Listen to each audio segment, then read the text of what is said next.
What it do, Kripple Krew? EDC with DBD here with another Tactical Tuesdays, joined by our good friend Aldo of Pickled Steel. What it do, my man? How are you? Yeah, right, and you, sir. I'm doing very well, thank you. Marco was the first one in the chat, member of Kripple Krew Inc. Gabe Harlan, I appreciate you popping in anyway, even if you can't be here. Kelly, what's going on, sis? Kelly's Mishmasters, of course, Kelly's Paracord, and U.S. distributor for Pickled Steel. What's going on, Beardo? Gonna get your Flightanium order by Friday. Hell yeah! Which color did you go with, homie? Which color did you pick? Kane Miranda, member Kripple Krew Inc. Clint Crosby, what's going on?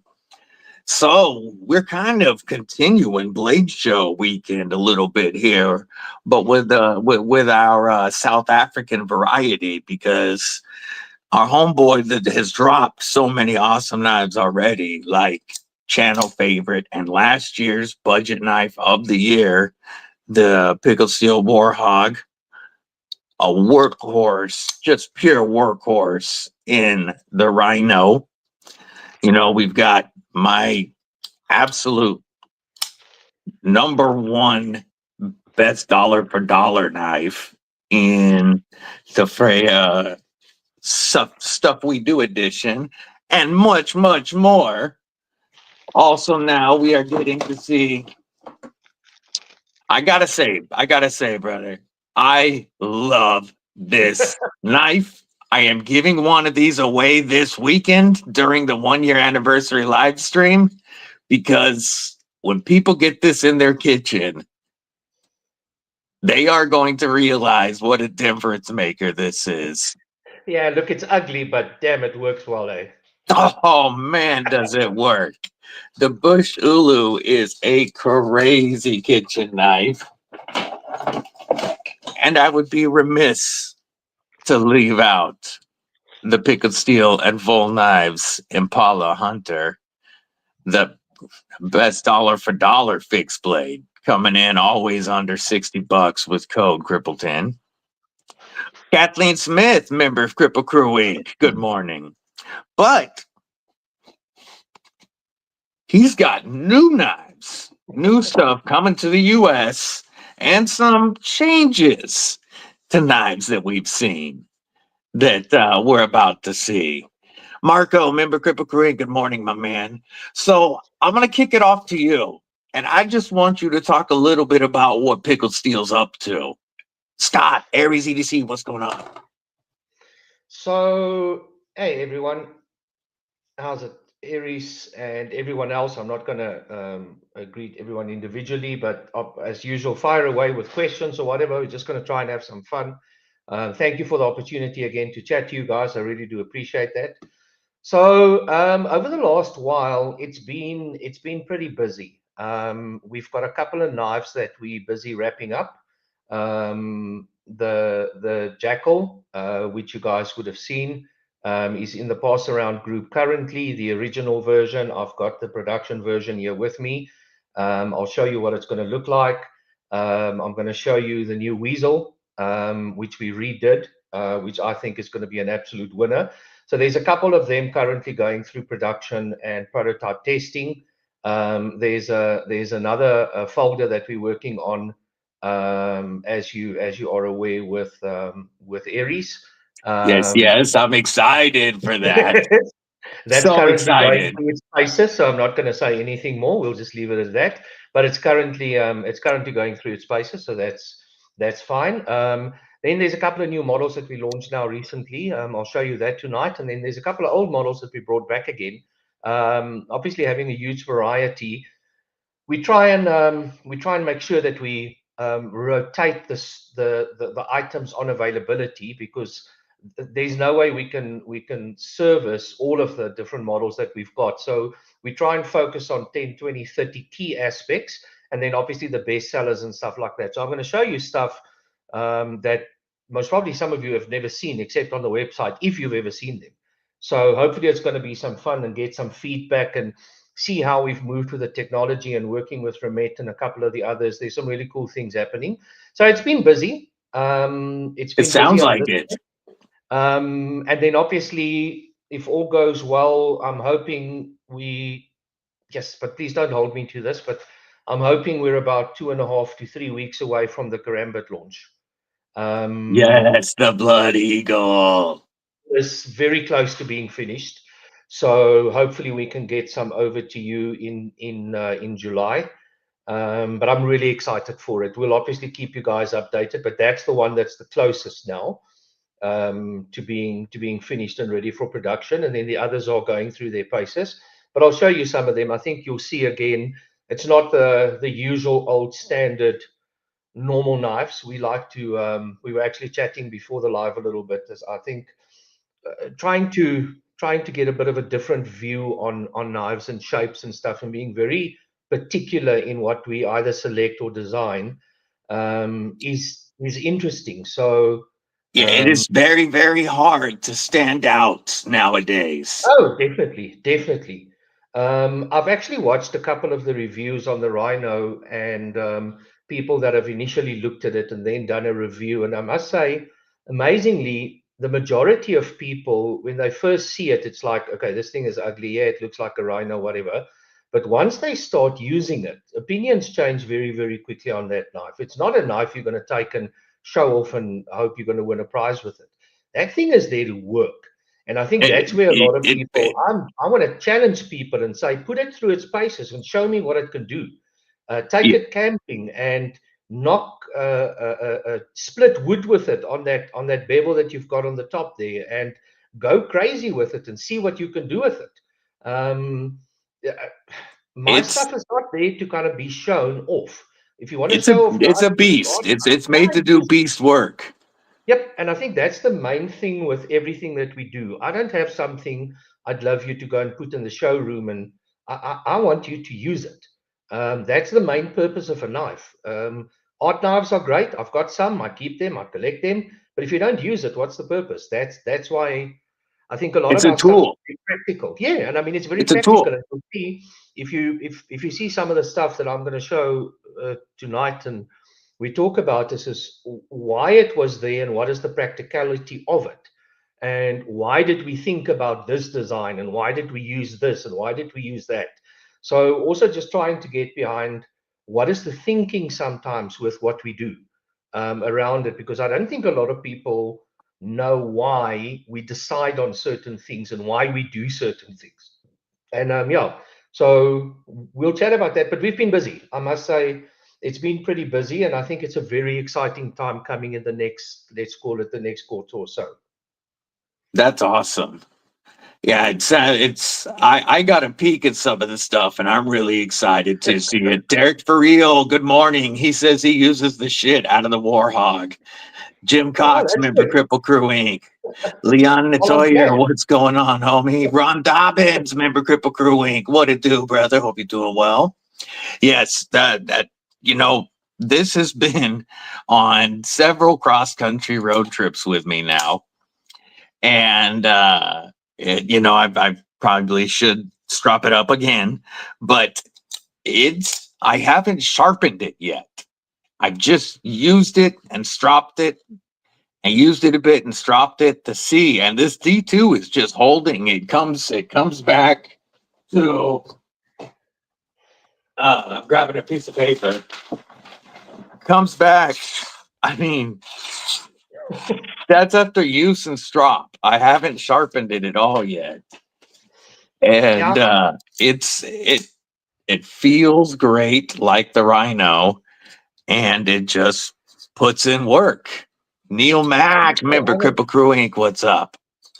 I haven't had to sharpen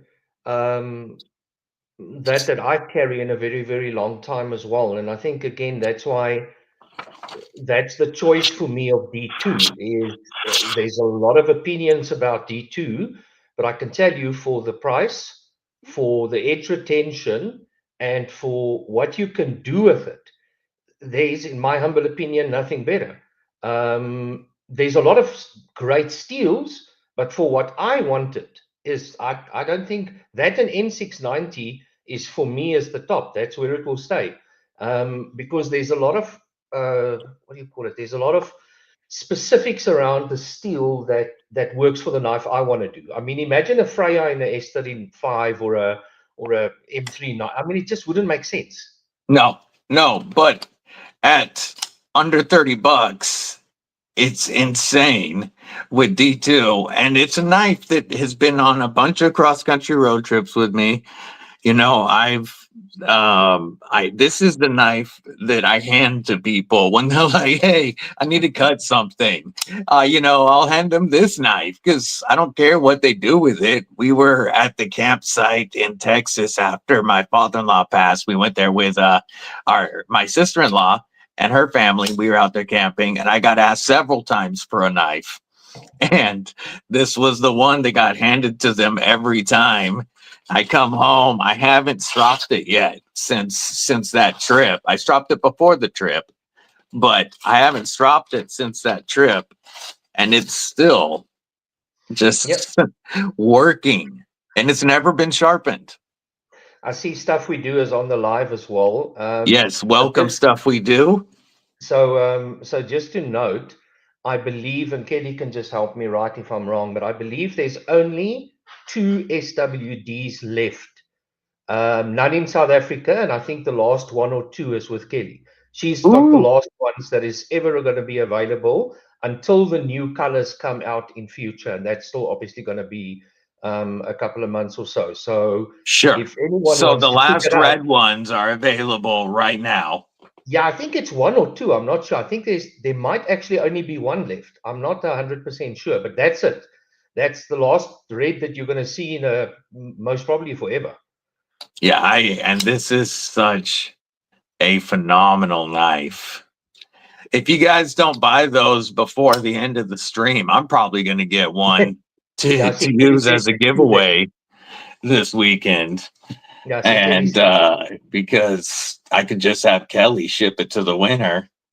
So you guys, there's 2 left, it seems like, and I would grab them before I get one. Fook Doozle, what's going on, my man? Good to see you, homie. Member Kripple Krew Inc. So Bando Pigs, what it do? Josh 304, what it do, my man? Obviously, don't want to use this as a sales platform too much. I mean, I'd love to rather share with the community, but also just to note that the Warhogs that Kelly's got is also the last Warhogs in the original run. So I think she's got a couple left, maybe 5 or 6 or something, and that's it. Then no more V1 Warhogs. There will be, but only in the future. So if you really want to get one, yeah, well, no more version 1s.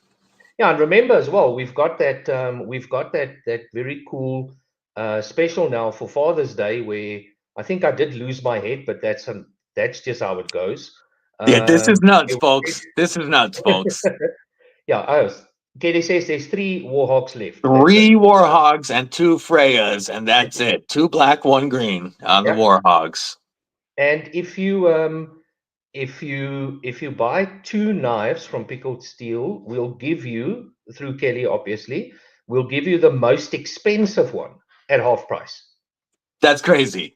No, always when you get a buy one get one half off, it's always you get the cheaper knife half off. Well, I'm different. Or the cheaper anything, shoes, anything, tires.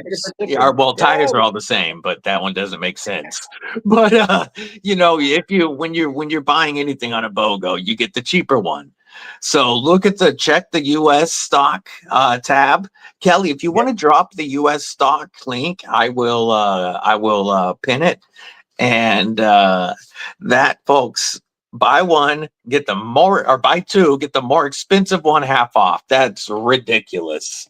So to kind of put that into perspective, and we can just obviously check my math, but you can buy most probably the red Freya SWD edition and a Warhog for under $60. Yes, absolutely.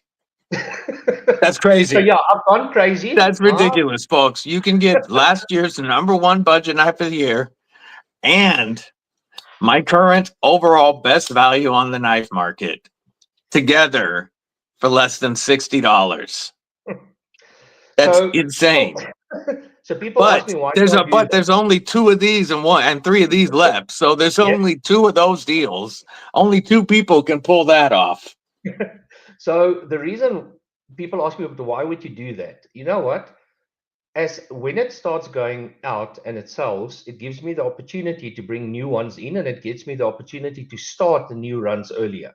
Once stuff is standing in stock, I can't do anything with it. I can't generate new funds to go and do things. So sometimes if you let it go, any money is better than nothing. So whether I make a small loss or loss is immaterial. It's let's get it out there. The more people that have it, the more people will want it, and that will make it better for some of the cool things I might show you just now of what's going to be coming. So it doesn't help the stuff just sits there. That's not good for anyone. I'm also going to copy this link, these links, and put them in the description of the chat in case you can't. I mean, in the description of this live stream, in case you can't click it if you're on a phone and you can't click the links, I will place them in the description right now for US availability so that you can just open the description and then click it. Let me do that while we're chatting. And actually, while I'm doing that, I'm going to give you the screen, my friend, and let you talk about a couple of new things. Bladed Ginger, what it do, my man?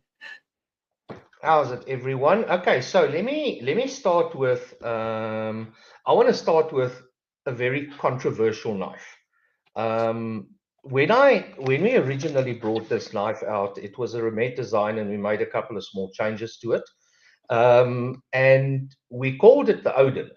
And the reason why is that we believe that this knife is the god of all the Vikings that is out there, and obviously that's where the name comes from. And for those of you that haven't seen it, I mean, this is the Odin. It's a very simple, plain blade. It's got a nice little pocket clip, deep, reversible. Deep carry. Yeah, no thumb, but really nice action on the jimping and stuff there. And just a nice normal blade. Now, why did we specifically choose this one? This was we needed something that is a little bit more on the smaller side. You can see it's not a big knife. It's about 180 mils, which is just over 7 inches. And what makes this nice is that obviously it's micarta, so it's that very grippy micarta, black, OD green, and brown, or the army brown that I've got here, with all the bells and whistles. And someone said to me, "Nah, Pickled Steel knives is, I don't know, we're not sure about this." And I asked someone to test it for me. And that video is on. If you search for Odin test, you'll see someone that tested this. They hammered it into a steel pipe. They used it as a pry bar to try and open up a table. They hung an 80-kilogram fridge on the pivot. Videos are there. And afterwards, he could still do this. And That's crazy. that was to prove the quality of the stuff that we do. And then afterwards, he stops it and he takes a piece of paper and he does this, and it cuts through hair. So this knife is, again, it's a normal, standard, cool-looking knife, but this is most probably one of the strongest little knives you're ever going to get. Again, same D2, micarta, deep carry, reversible pocket clip, just a normal knife, nothing fancy, but to work, you're not going to find a lot of things that can do it. And this is back in stock. So we've brought the Odin back. So when I say back in stock, I mean in South Africa, which means it will very soon come to the US. But I will share what is coming soon as well. So the Odin has this big pivot, which is really nice. And then it comes in the black as well. And the OD green, I only brought the two to kind of give you an idea. But very good looking. It's just a normal, nice looking knife. A user. Yeah, it's a using knife. It fits easily in the pocket. It's not a... Yeah, it's going to carry really well. Just very simple. So that we brought back in. And that is one of the better sellers that we've got. But the reviews we're getting on that is just absolutely crazy. I mean, people can't talk enough about how they use that. And again, it's just one of those knives that somehow in the build it became almost perfect. It is so strong. I obviously wouldn't suggest that you kind of pull trucks apart with it or try and drop it from a mountain, but from what we put it through the stress, it actually worked. And that video is there for anyone to go and see. And That's that's really, awesome. really cool, I must say. So that's one of the coolest ones that we've got, and that's back again. So I'm very happy about that. But I think a lot of people will like it. But we're going to Jackalope, get I appreciate the message. And Gareth, what's going on, brethren? Apologies, I didn't mean to cut you off. No, not at all. No, not at all. I'll keep talking the whole night. You know me. I do have those links in the description of this live. If you want to check the US availability on folders and fixed blades and take advantage of that buy two, get the most expensive one half off. That is in the description. Mr. Eddie, that is the Odin. If you would like to show it to us one more time, please. Sure, of course. So I'll show the black one this time. So this is the Pickled Steel Odin, my Carter D2. Very nice flipper, easy to use. Great action as always. Nice blade. And the US prices when that hits will be roughly At $6.95, so you're looking at just over $30, $31 maybe before code. $6.95 is coming out to $39 before code, so $36 from my Carta and D2. That's killer. I actually forgot our currency strengthened against the dollar, so now you're going to It pay did. It did. It went up in the last couple of days. Yeah, it has gone up. So much. EDC 10 City, what's going on? There was a question on when will US availability be on the oh man, the Typhon. I have to say 2 to 3 months, most probably. Sure. Maybe a little bit earlier, but it's still a while. Okay. Yeah. So fall. Yeah. Correct. For us. Yeah. So take it easy, folk. Appreciate you being here, brethren. Yeah. So I mean, most of the knives that I'm going to show you tonight is going to be $30 to $40 max that I'm going to show you tonight. There's nothing going to be more except one of the fixed blades. I'll show you a little bit later. And the Odin is also a Remet OEM? Yes, correct. Okay, yeah. Awesome. That's so answered Mr. Eddie's question. Yeah, so I've got 4 OEMs, 4 manufacturers that does the knives. All of the ones that you're going to see tonight is done by Remet. Some is Remet designs, some is our designs, some is hybrid designs. So Remet does all of them. Awesome. Yeah. Another favorite that is also coming back. The fixed blade as well? The fixed blades that we're going to look at, those aren't Remet, correct? No, they're not. They Taiwan. Yeah. Taiwan, that's what I thought. Oh, yeah. Pickled Steel, Mr. Eddie. These are all Pickled Steels that we're looking at. Yeah. So next one I want to show you is the best seller of all time, the Ghost. Yay. We've been waiting for this one. Yeah, so Ghost is back. I can tell you what the changes are going to be in the new version. So the new version is going to have a titanium pocket clip, which is going to be, again, reversible, fully sunk, so no major issues with that. What it's also going to have is none of this and more of that. So there will be thumb studs and there will be a flipper delete, and it's going to have a titanium pocket clip. But this is, sorry, there I failed my own knife. This is going to be coming out soon. It's got the DLC coat on it, which just really looks good with the black. DLC or PVD? DLC. Oh, nice. Yeah. So just and that looks like that's that fine grain finish on the G10 that we were talking about. I love that feel because that's what that gives you, that premium feel that only a few G10 knives really have. Yeah. So this is back again, and this will be coming to the US soon. I'd say in the second batch, which is about let's say 3 to 4 weeks. The first batch is about a week to 2 weeks away. And So in I'm talking about a about month or so, there's going to be flip or delete thumb stud ghosts in the US for at or below $40 after code Kripple10, depending on the current inflation or current exchange rate. They're going to be yeah. right around that 40 or less with code Kripple10. Yep. I think another one that I want to show is this is called the Valkyrie.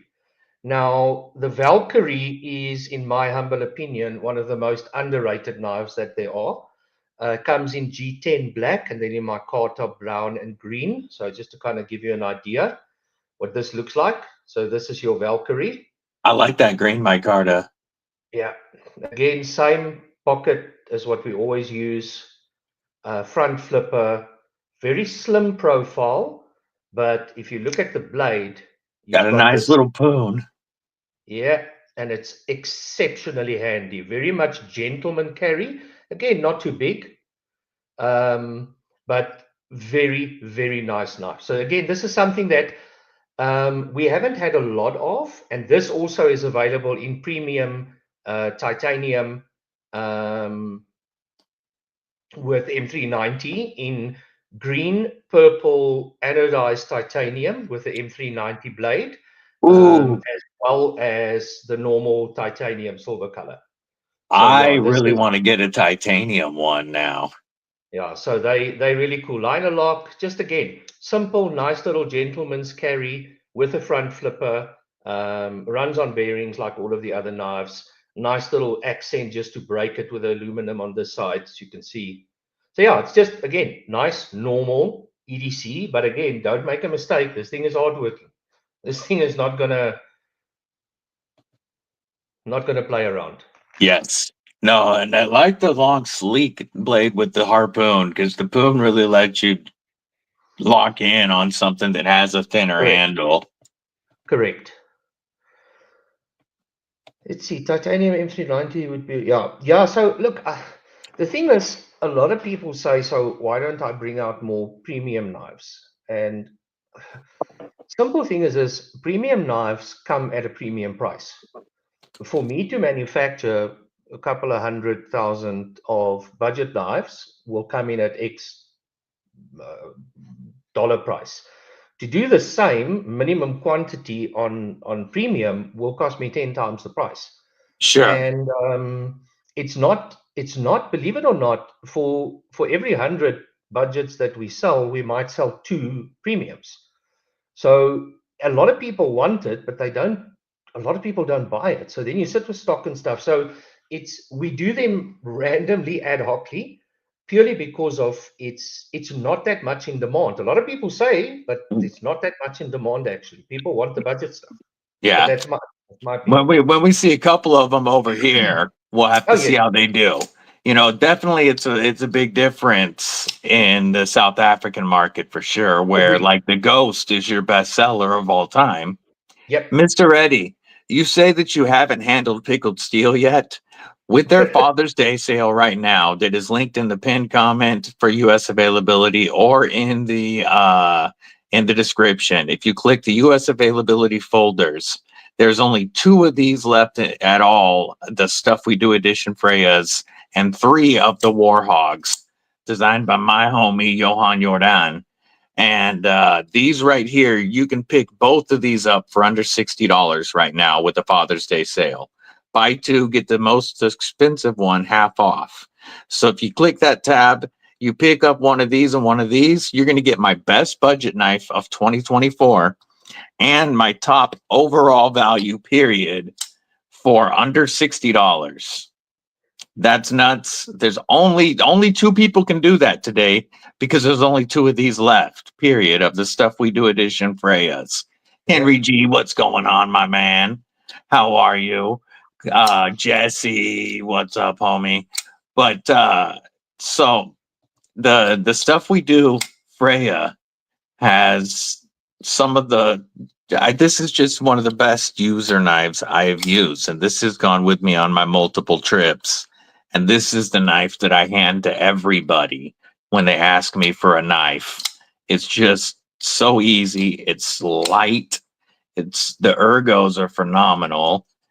And then the Warhog is not only looks dope, but is a solid user. The crossbar lock is so strong. The action is phenomenal. This is the better sheepdog. And Kaiser passed on the design, and they shouldn't have, because this is it was my best budget knife of last year. Yeah, I must say, yeah. So look, there's a lot of cool stuff coming. Where So you moving, Mr. Eddie?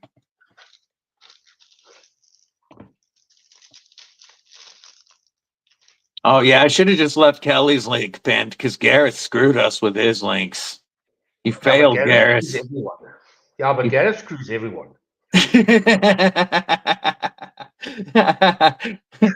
Even his car, and blames it on the wife, you know. Yeah, I love you, buddy. Aries, I'll pull that picture up real quick, Aries. So, folks, Aries, I do want to point out tonight, Aries at 6 p.m.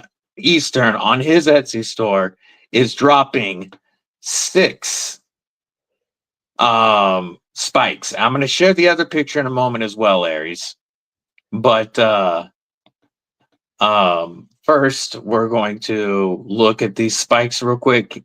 We're just going to take a quick break, Aldo, because I do want to point out the thorn for a reason in just a moment. by all means. But these spikes, folks, 3 in AEBL, 3 in ADCRV2. The ADCRV2 is 175. AEBL is 235. These are all handmade spikes. You know, Lagata, she's on my belt right now. And those will drop tonight, and they will sell out within moments. Now, these are his new Tonto that he is working on, and I like that. Forgive me, Aries, I forgot the name of this one, but I really like his new Tonto. This orange one down here on the bottom is going to be waffled off to support, to get some money to help Illuminati and Twisted Sis. So this awesome orange Tonto down here is going to be raffled off to help our brother and sister Illuminati and Twisted Sis. These look phenomenal. And also, don't forget to get in on this spike drop tonight. Man, you're just killing these, brother. These are beautiful, Aries. Yeah, All I must right. say, Aries, those are. I love that new Tonto. That is wow. I like And the it big is belly. very I like awesome. that big blade. Yes, it The looks thorn, nice. thank you. The thorn. And it is very awesome that that you are raffling that off to help support our brethren. I'm gonna pin Kelly's folder link, and we'll forget that Gareth ever attempted to help. Always in the way. But I love you, brother. That orange is 6, Scott. Those are gonna That's be beautiful. great. No, that's Tonto beautiful. Torn. Moving forward, they're going to have a longer handle. So only these first couple have the shorter 3-finger. That's dope. So don't miss his drop tonight on his Etsy store. Marco posted the link. I appreciate you, Marco. And you got to be quick with it because they are going to sell fast. His last drop 2 months ago sold out in under 5 minutes. I think it was under 3 minutes, but it was nuts. Yeah, I must say that's That's amazing, and those knives look so awesome. Hopefully soon you'll see another collaborative something. Do we have? He said protos earlier. Do we have protos? Can't say. Sorry, it's my speaker was giving problems. I couldn't hear that. It was Aries himself who said protos. No, But I'll send all some hail photos. Agatha, queen of the spikes. You know I love my Aries EDC spike, and you can pick one up tonight for starting at $175 for beautiful handmade quality with awesome Kydex sheaths, folks. I'll pull mine off my belt. It's so easy because of the strap to get it on and off. I love carrying appendix carry that way, but we have a phenomenal sheath. You know, Aries does a great job with retention and a push off. I carry this daily.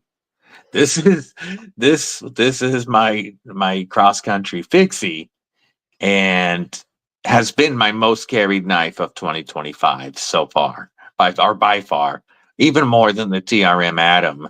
This has been on me, so gotta love this. All right, let's take a look at some more pickled steel, my friend. All right, so this one is making the rounds in the US as well for review. But this is the production version. There is going to be one change, which I sent you the photo, which we can share just now. So Yes. this is the Jackal, designed by DB Else or Darby Else. So originally we went with a leather sheath. This is typical sheath that South African hunters would use. It's a very nice blade shape. This is his design. 3mm N690 comes with a nice harpoon style, or when you want to grip, beautifully for skinning, cutting, any task that you want to do.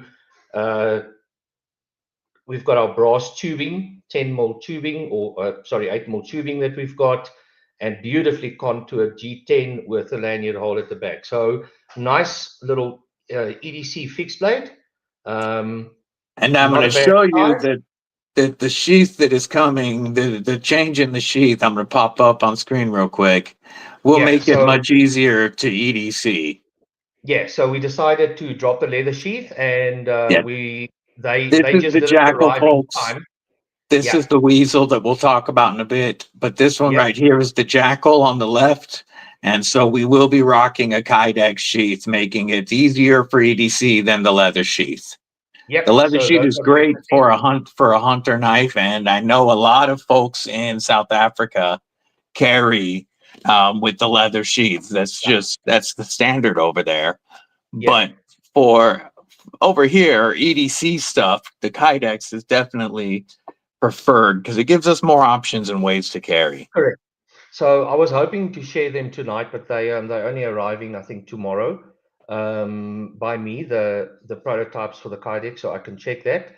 So I'm really interested to see. But from what I've seen from the manufacturing, they look great, and I think they're going to be much better. On the Weasel as well, I'll chat about that now. It's also going to have the Kydex sheath. Again, I think it makes more sense. We've learned with the leather sheath that a lot of guys are asking for the Kydex, so I think we're just going to stick to that. The one I want to show you as well is maybe we can talk about the Weasel quickly. So I'll Sure. show you what the original idea was with this. So this is the Weasel, and the reason why we called it the Weasel, or why Darby called it the Weasel, is a weasel is an animal that sticks its head in anywhere, and it does anything, and this is what this is supposed to do. So this is exact replica of his design. He's got this very unique leather sheath that he's got, and the purpose for it is you can carry it in any way that you want to. So you can carry it this, that, any way that you want to carry it, it will work for you. And that's the cool thing. But we are also going to change this into a Kydex sheath. Now, what we did with the design, you'll see this is slightly, little bit more tactical. So you can see it's a little bit more of a tactical feel. Some Yeah, really you're nice grinding. going to be a little You've got pokier, but with a lot of strength out of the tip because that's wedging. exactly. So now, what makes us, a lot of people say they don't like the ring, etc. So what we did is this: we actually changed his design a little bit, obviously with him as part of the process. And I'll show you now what we did that makes this ring very unique. So It if you looks look at the like you knife, can grip it normally. exactly, exactly. It It's looks not like, going to yeah, be it's the shape of a normal handle, typically, allowing you to just grip it if you don't want to use the ring. exactly. And that's what we did. We actually made it to contour the hand. So small hands, you can fit. Big hands, you can still fit, no problem. And it's not going to bother you. It doesn't feel like it's got a ring. So we made it, it's still 26 millimeters in diameter. So it could fit a big finger in here. But we made it specifically and with this in here to make sure that whether you grip it like this, whether you grip it like that, whether you grip it like this, it doesn't matter. It's going to fit in your hand, and this shape can go anywhere. You can use it for tactical if you want to. You can use it for slicing. You can use it for chopping if you want to. It's a 3mm N690 blade with G10, again, tubing. Now, the coolest thing about this is we've got this, the black. There will be the OD green. I like that. I like both of those. There will be the Hunter orange. Yay, yay. I can see a lot of people going using that as a hunting knife. And there will be the blood red. Ooh, I like that. So we decided to go with 4 colors to make it a little bit, I guess, easier for people to choose. But again, what makes this really unique, and I'll use the green one now, is just, I believe, the shape. So you've got a very nice little sharpening choil there. Easy blade shape. If you look at it, it's got a slight little belly to it that you can use. This is going to be very strong, easy to fit in the hand like this. But again, even if you've got big hands, we've made sure that this is not going to bother you. And that's the coolest thing about it. So you want to do a Yeah, tactical, I like it you because can do normally the ring gets in the way. If you don't want to carry it with the ring, you're not going to carry the knife on most of them. exactly. If And you're now not you going to can. use the ring, you just won't buy the knife. Exactly. But And you're not going to feel it. You're not going to actually feel it in your hand. And that's the sure. nicest thing And then about if it. you, So and even if you don't normally use the ring, if you find yourself in a tactical situation and want to throw it on there as a a little exactly. knuckle duster, you've got it. Exactly. So it's a full tang, even in the ring. The ring is part of, it's not like secondary to it. It's part of the tang. And that's what we made different to his design. And he really, really loved that. So Yeah. this, a lot of people use this in a tactical situation if you do want to. But again, we gave it the option instead of having, as an example, with this. I've got one right here also that I can show in my pocket. That is, yeah. See, that still looks comfortable. This knife, I mean, this one is specifically made to be carried with the ring, obviously, but you can't comfortably grip the handle because the ring sticks out so far. And most knives with the ring, it sticks way out like this. And I mean, Correct. which is great for a certain grip. That's typically made for one grip. But when you make Exactly. that ring an actual part of just a typical handle shape, now it fits in any grip, but you can still throw it into a tactical style grip and have that knuckle duster made of steel Exactly. And that's the whole and not difference we lose the went for. knife. Exactly. And that's what we went for, saying, how can we a little bit more be innovative? I don't want it just tactical. I want people still to use it. But I mean, in all fairness, just with the shape and the grinding and stuff on it, it actually looks, in my humble opinion, this looks so cool and it looks badass. It It it really does. looks It's got a badass. wicked look to it, but And it's still a but knife. without It's a without normal knife. going full out tactical Exactly. only. Exactly. This this is carried for one reason and one reason only. Exactly. And if you never run into that situation, it sits in your pocket. And that's the same with the Blood Eagle as well. That's why we Yeah, the didn't Blood want to. Eagle, the Blood Eagle is going to sit in my pocket, and I hope I never have to use it. But the Blood Eagle is actually, if we're going to move to that here shortly, the Blood Eagle is one that I found I could turn around and use like a real knife. Correct. A lot of people use it in normal day-to-day carry. There's certain things you won't be able to do, but because it hasn't got such a bad hook on it, it's actually easy to use for a lot of other tasks.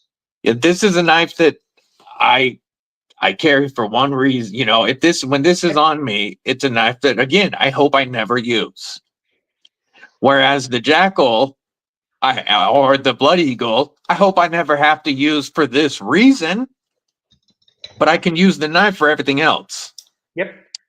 Tristan Bigford, what it do, my man? William Hornbossel, William, member of Kripple Krew Inc. I am so glad to hear you is back at work.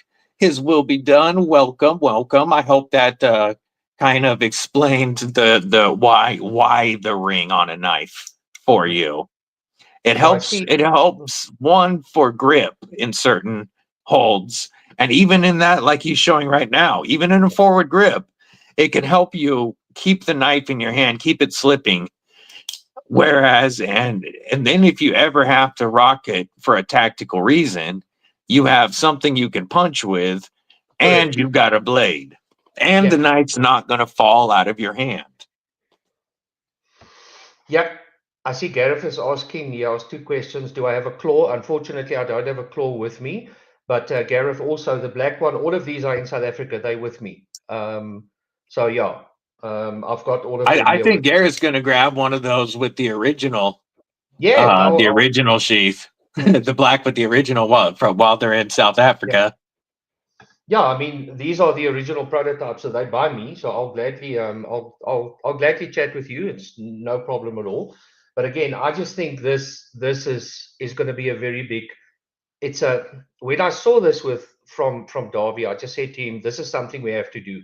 And his original is about a centimeter smaller, and I said I needed a little bit bigger, but I want to change this to make sure. And he was all for it, and we worked with the design team.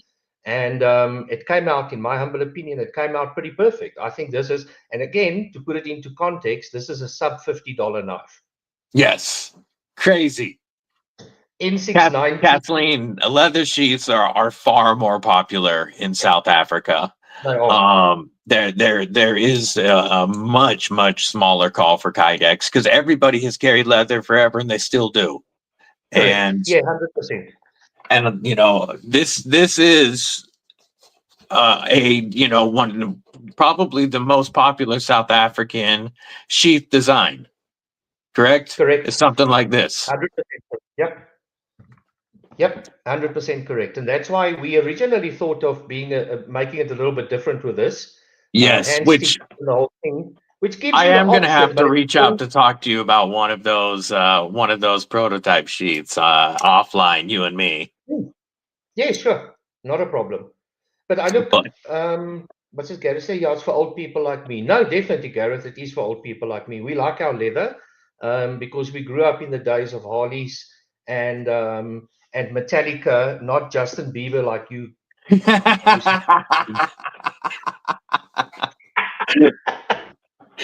oh, We hard rock, my man. I like it. Gareth Bieber. Gareth H. Bieber. No. Derek, I thought about a hybrid sheath. I'm not sure I know what a hybrid sheath is. Is it half leather, half kydex, or is it?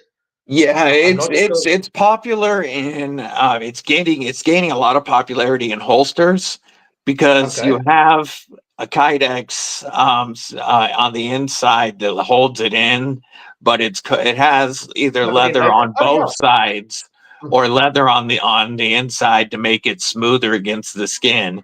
But a lot of them that like We the People calls it their lock something holster, but Okay. it's coated in leather and it looks great. But it's built around a kydex frame that actually Yeah. locks the pistol in. And there's The starting to problem with be a couple of knife companies I think I've seen it more on, I don't know about companies. I've seen it more on customs. I think your problem with that's going to be you're going to have to be really creative in what you do with either straps or what you're going to do with how you're going to How are you attach going it to to your mount belt. it? How you're going to mount it, because Kydex gives you the ability to put paracord through it and mount it in any way you want to because of the holes that you've got. Where leather typically has only got a couple of mounting options, and if leather's on the outside, you are going to be stuck with either you do belt loops. You can't have multiple options, and I think so. It's a great idea, but again, you're adding 20-30% to the price of the knife by just doing that. Yes, So and it's also easy. I see it with like pistols because the We the People holster that I'm talking about that has that, they have their clip on it too, so it very easily just clips the pistol inside your waistband. For most of them, it goes right inside the waistband. You never move it, and that's yeah, your only carrying option. It carries perfectly for what it's meant for, but 100%. you can't change it up. Yep. And I think with a knife, you don't want to carry it inside. You don't want it also to be exposed too much. You want it as a surprise. If you need to use it, you don't want to advertise that this is what's coming. So you need to be very careful. So yeah, I mean, it's a great idea, but how it would practically work, I'm not sure. I'll have to give it a think. I think it's a great idea, but it's something that I'm going to have to think about a little bit. Ken Faulkner, what's going on? He's lurking at work. He's not going to be able to chat with everybody, but appreciate you popping in and stabbing that like button on me.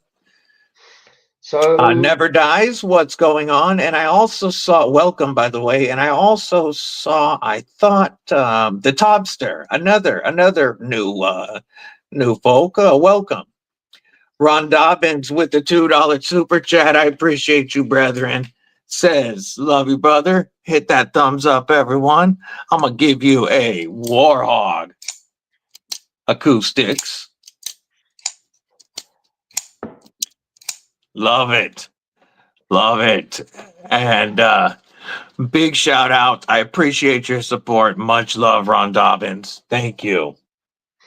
So You never know you're carrying a bloom. Very, very true. Very true. Love my bloom. Topstairs from Cape Town. Do Oh, I know you? awesome. Awesome. We The got Topster, another do I South know you? African chilling with us. Welcome. Because I did share it amongst our fan group as well. I wonder if I know him. I don't know his YouTube name. Yeah, well, I'm glad to see you popping in. Awesome. Thank you. Welcome. So I do really dig the changes to the Weasel. You know him as I know. Tobias. Tobias. Awesome. Thanks for joining, man. Yeah, I'm stoked about the changes on both the Jackal and the Weasel. And I And think they're going to be awesome. I really think they're going to be awesome. And I think they're going to give budget fixed blade a run for its money, because I think there's a lot of great fixed blade. I mean, Aries makes phenomenal stuff, but in the budget line of fixed blades, there's not a lot that would potentially have this type of quality and price attached to it. So we'll see what the yeah, market says. under I'm $50 excited. with code Kripple10 when they hit US shores, folks. Yep, I think It's that's going going to to be be pretty cool. insane. Yeah, And we're talking about production versions of very famous South African custom knives, yep. both from DBLs, who is a member of the South African Master Knife Makers Guild, correct? No, he's not. He is not. But he's been I making know knives he's for. very well known over there. Oh no, he's very well known. He is he helped me make my first knife. One of the only two knives I ever made. So he helped me with that. So he's an awesome guy. So I want to show you another one. Well, I've got still a couple to show you, but if you're okay with it, I'd like to show you, which I believe is most probably, I don't know, one of the most awesomest knives that you can get. So this is called the Rico. The Rico. Oh, yeah. I've seen pictures of the Rico. So this is the Rico. It's the traditional button lock with thumb studs. Nice size. It's about 200 mil in total. This is the drop point version. Yes, and then there's also a Rico T. So, folks, that's 7.87 inches, just under 8 inches. Yeah, so this is, again, for a button lock. That's it. And so very easy to use. These are made by Romet as well for me. So again, back in stock. Very, very nice detail on it. Unbelievable micarta on this one. This has got some of the most grippiest micarta that I've ever had on a knife is in this one. And these are contoured scales, correct? 100% correct. So if you look at that, you can see they are. Nice. And National Protective Services says hello. He says you know him as Hans. Oh, there we go. Hello. Hannes, how's it? I know Hannes very well. Soon, Bladed Ginger. Well, as far as soon in the knife world, maybe by the end of this year or the beginning of next year, hopefully, is what I mean by soon. We should have some stuff with, between DBD and Pickled Steel. But nothing moves quickly because everything has to go through stages and, this other stuff in production. So it is coming. It is coming. Yep. And then, of course, the other Rico is the Tanto version. The Rico T. Yeah, so this is the Rico T. Again, this is just the green one. They come in green and black, but just to kind of give you an idea of this shape. It's a wicked Tanto that it's got going there. I like that. Got a bit of a drop point to it to get that tip down a little bit. Make both the primary and secondary tip easy to use. Yep, nice jumping, easy to use, easy profile. It's just a nice little thing. And again, this is a sub $40 button lock. Crazy. Sub $40, contoured micarta. Yep. I really like the both of them, but that Rico T looks pretty dope. I see Vito is asking, is that Rico? It's RICCO. Mud, what it do, brethren? Good to see you. Lebo Watterson, what's going on? Yeah, the Tanto is pretty cool. Let's look at a pretty knife. I think maybe a pretty knife at this stage. Yeah, we've been looking at some awesome workers that have good design. But let's look at something with some flash. Mick Ranger, member Kripple Krew Inc. What it do, brethren? Oh, my famous shredded carbon fiber. Look at that black and red shred. So this is very cool. So this is called the Kuan. It's a big knife. Don't make Where does the name Kuan come from? What critter is that? So Kuan is this knife was named after dedication to one of the admins on my group that was with me for a long time. Same with Rico. Stuff we do obviously is a reviewer. Rico was a reviewer on YouTube. I named it after him. This was after one of my admins. He liked the blade shape and stuff, and I decided to honor him with the knife in his name. That's awesome. I mean, this is a beast.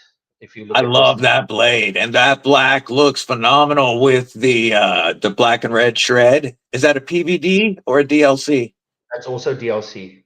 Oh, what it do, Dane Gavrilovsky, Chris Lopez, gentlemen, how are you today?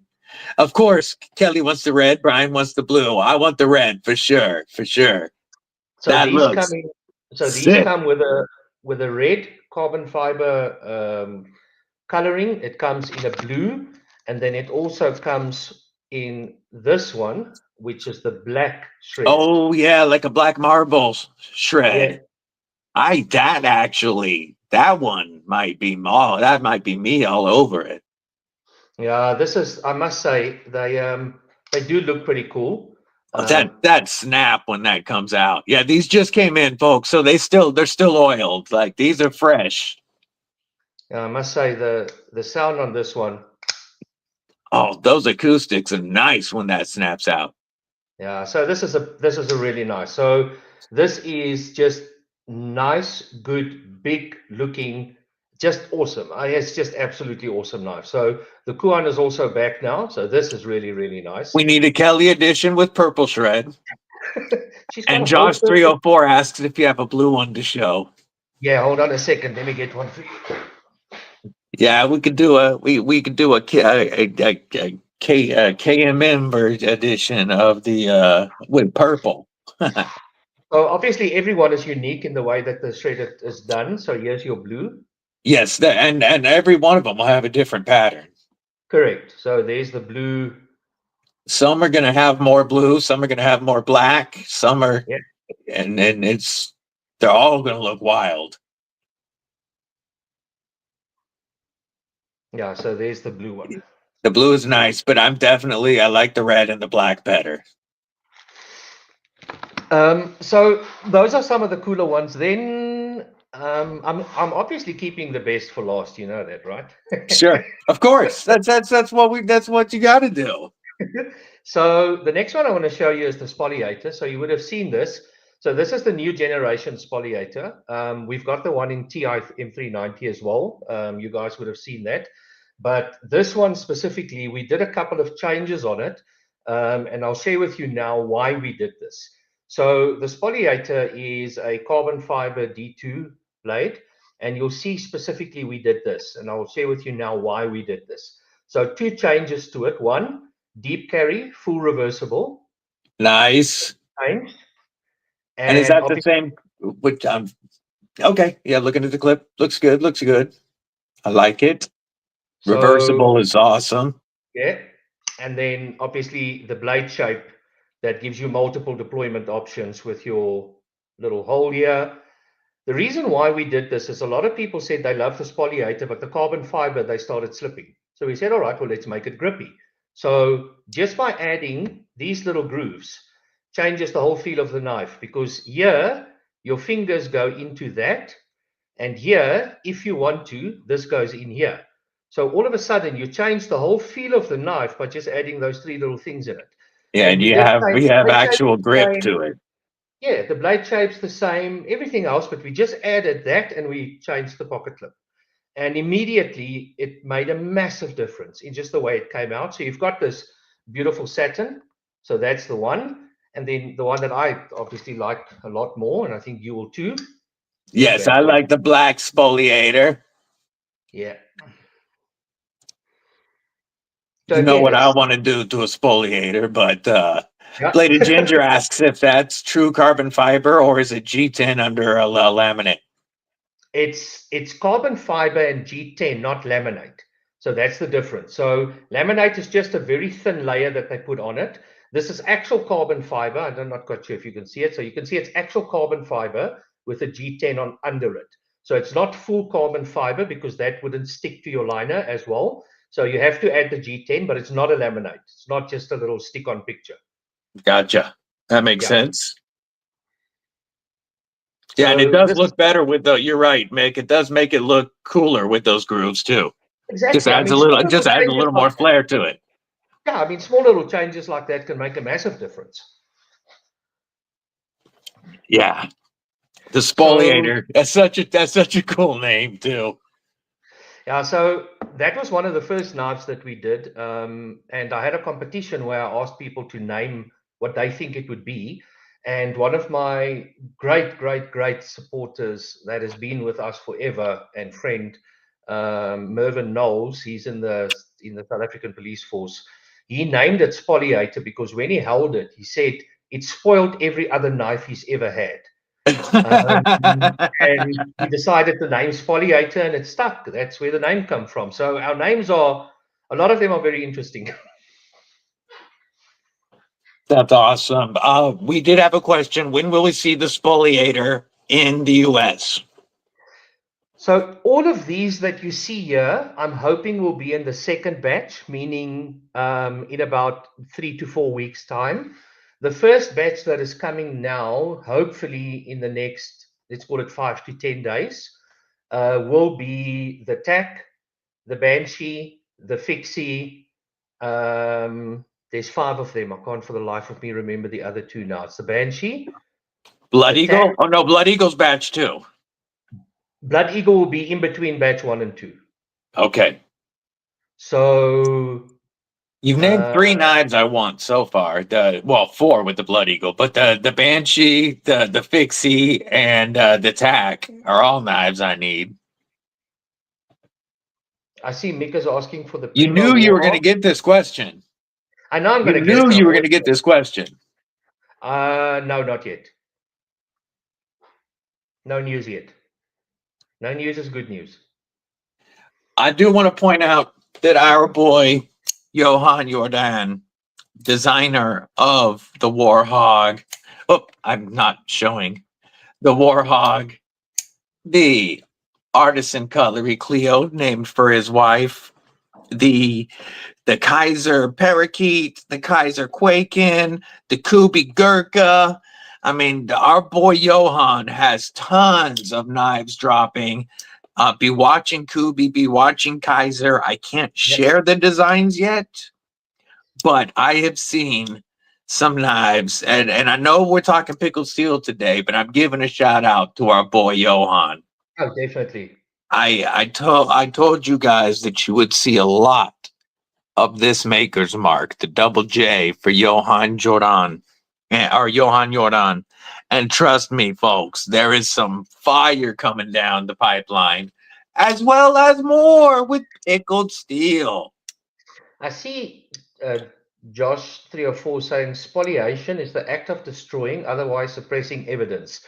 I just call it getting rid of someone if they're in your way, and that's how I get rid of evidence. Yeah, Beardo said he worked for a guy that got busted for spoliation and destroying evidence at work with a shred day. The Mads. The Mads, the Fixie, the Tack, Definitely Mads, yeah. the Banshee. The Mads is a 10-inch slip joint. Named for Aldo's daughter, who does a lot of work with him. So that's definitely that's the younger daughter. That's the youngest. I was just correcting myself. Mads is the youngest. I take that back. But it's still named for Aldo's daughter, Mads. And it's a 10-inch or nearly 10-inch slip joint, folks, with a cleaver of a blade. Do you have one to show us, brother? I don't unfortunately have one. I don't unfortunately. I'm waiting for them to arrive as well. Gotcha. So I don't unfortunately, but those are big. Again, I have a picture, I believe, actually, that I can pull up and show right quick. Let me look. Yeah, Bladed Gender. It's a cleaver. There's 2 versions of it. There's a true sheep's foot cleaver, and there's a round cleaver. Was it Kelly that sent me the picture? They're on the website as well, if you want to have a look there. I just don't. Yeah, but I think somebody sent me a picture with the that and another knife, and it might have been Kelly. I'm looking real quick. Yes, no. Let me look. I know. Oh, Kelly, I forgot to reach back out to you. I definitely want to figure something out about talking about a trade or two. I apologize for not getting back to you. And it looks like no. I saw a picture of the Mads and a Fixie. Just it might have been one of the people that has one of the ones in for review. But I'll show it. I'll show it from the website right now.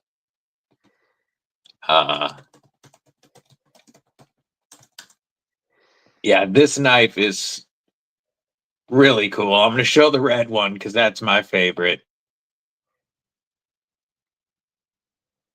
And pull up. Come on. Anytime.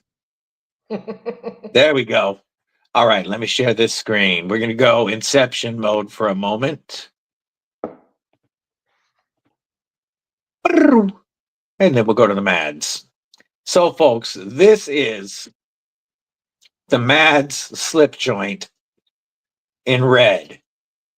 Here's a picture of it in hand. I love the beaten finish on top, by the way. That hammered style finish. This is a slip joint. And this comes in at 268 millimeters, which I will show you the math on screen, is 10.5 inches. 10.5 inches slip joint cleaver. This is like a kitchen cleaver that you can take camping. That 5CR is going to be a fantastic food prep steel. Correct. That's why it's used on the Bush Ulu and the rest of the Bush Kitchen series. Yeah.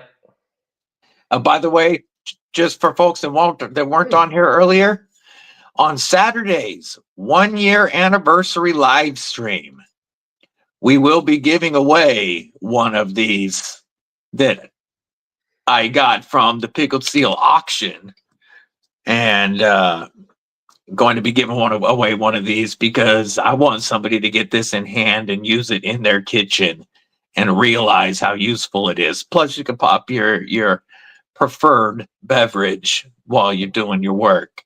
This works in your kitchen, on your grill, out at the fire pit, at the campsite, and it also, if the ops that come dropping down from the HVAC system and come at you, you got a tactical kitchen knife too. Like, Yeah, I can even come reverse with my kitchen knife. Like, what's up? You've used that a lot, right? If I may ask. I have. I use this in my kitchen, and let me grab a piece of paper. This is mine. This is the one that I use in my kitchen. I have not stropped this. This is still the pickled steel edge. This is chopped vegetables. This has cut through meat. I clean it up, every time. But it's not the easiest to get the angle for paper slicing, but as you can see.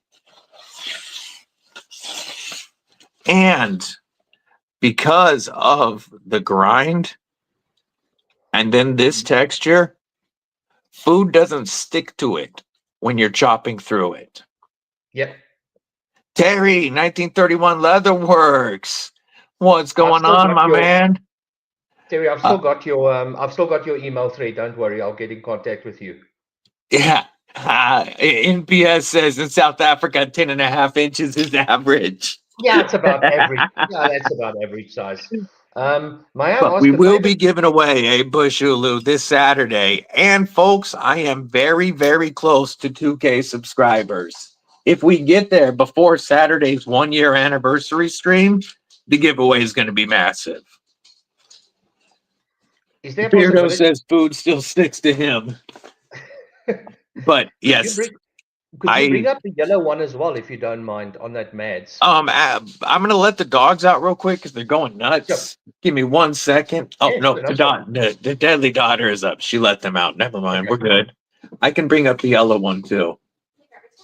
As I see, Bladed Ginger had a no, I don't believe so. He had a couple of comments on that slip joint. Personally, I like the yellow one more. You like the yellow one better? I'm trying to pull it up right now. Mrs. Deadly is home for lunch. She says hello to everybody. Oh, hello, it's pulling up. Give me 1 second. Here's the yellow. And it does look wicked too, folks. Yeah, I love the yellow. Personally, I love that. Here we go, inception mode. And then we go to the Mads yellow. Man, that one does. Oh, I forgot. This one has a different blade shape. Yep. Oh, I completely forgot about that. I actually kind of prefer the yellow. I love that blade shape. The handle's a little slightly different too, isn't it? Yeah, it's a different color. It's a little thinner right here. Correct. But it's still seriously textured. Yeah. I kind of like that blade shape better. Man, here's the red right here, folks, which is sick. Also, a bit more of a, I guess, a sheep's foot, where this is more of a cleaver. Yeah. And still 10.5 inches. And our blade length, that's a over 4.5 inch blade on a slip joint. Yeah, and it's got a double lock on the slip joint. So it's got a double, if you look at the pictures as well, I show that it's got the double slip in it. So it's not a one A half, stop. like a half stop. It's got 2 stops in it. Gotcha.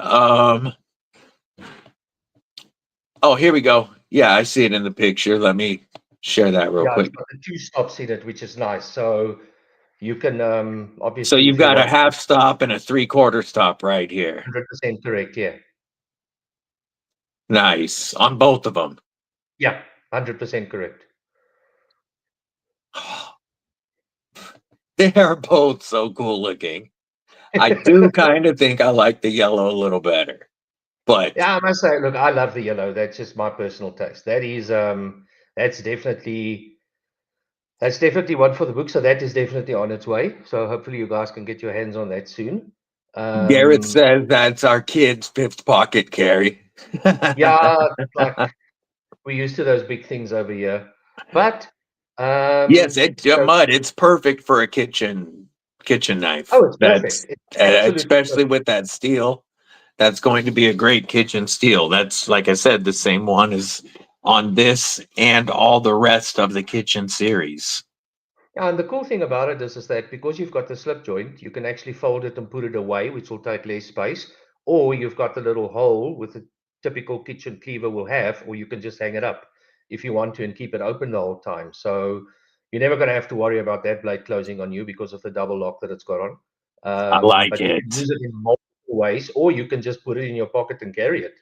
I mean, that's up to you, or just throw it in your bag when you go out, or whatever the case is. So there's multiple options for it, and again, that's why we went with that. It's not something you're going to see every day, but the practicality of such a big knife in a slip joint just makes it so much. In my opinion, is just much better. I see Kathleen Kathleen is is asking if the kitchen knives are available in the U.S. I know that the Bush Ulu is, last I checked, I'm going to say that it's still under 20 after code Kripple 10 oh with far under exchange, yeah but it could yeah be right near $20 because the exchange rate has changed in the last 2 days. yeah. So it could be close to $20, but with code Kripple 10, it's going to be less than $20 for the Bush Ulu. And what about the others? So the bush range, definitely yes. Some of the other ones, am considering it again, just having to weigh up which do we prioritize. Also don't want to flood Kelly with like hundreds of stock items and then they just sit there. Sure. So it's just about Plus, you gotta managing the factor in demand. shipping costs. What every Correct. shipping costs a lot, and you got to pick each batch. You got to hope that they're selling very well to pay for the next one. Hey, MPG. MPG, remember Kripple Krew Inc. What it do, sis? How are you? We've been Um, looking at some sick new pickled seals, and I I love just want to your remind videos, people man. real quick if Mm.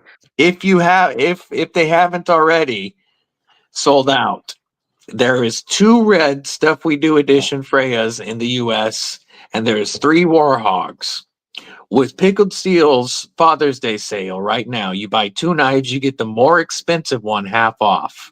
Ulu right now is 222 US dollars, so $20 after code Kripple 10 for the Bush Ulu. These 2 guys right now, if you buy two knives, you get the more expensive one half off, meaning you can get my best budget knife for 2024 and my number one overall value knife for under $60 combined right now. But there's only 2 of these left in the US and 3 of these. So only 2 people can get these for under $60. But you can mix and match. You can get a kit. You can Yep. get a Bush Ulu. You can get fixed blades. You can get a Hunter because Hunters are in the U.S. And this is one of the best fixed blades under $60 that you are going to find anywhere. And a production version of Jan Vol's very famous Impala Hunter. So there is pinned. There is a link for the folders. Kelly has been dropping the link for the fixies. And in the description of this live stream, there is also the both links for the US availability stuff so that you can take advantage of that Father's Day sale. And that ends today, Kelly is asking. Yeah, it ends tonight. Tonight. Yeah. So that ends tonight. Aldo going out of his nuts. Buy two, get this more expensive one half off. Kelly's asking, should we extend? If people are, we must. Blah, blah, blah, blah. I'm just worried that if people do take up the offer, they're not going to get it in time for Father's Day. That's why we said originally. So I'll let me think about that, and I'll get back to you. But as it stands now, we're still ending it today. And like the Scarp Pro, folks, is available in the US Yeah. with a 67 layer Damascus and phenomenal action. Nice large knife that is still easy to carry and very much a gentleman's knife.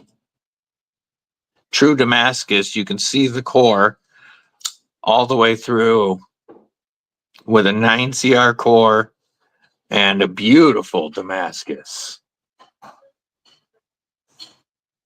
These are phenomenal knives that are available for under 60 bucks. 9CR bladed ginger.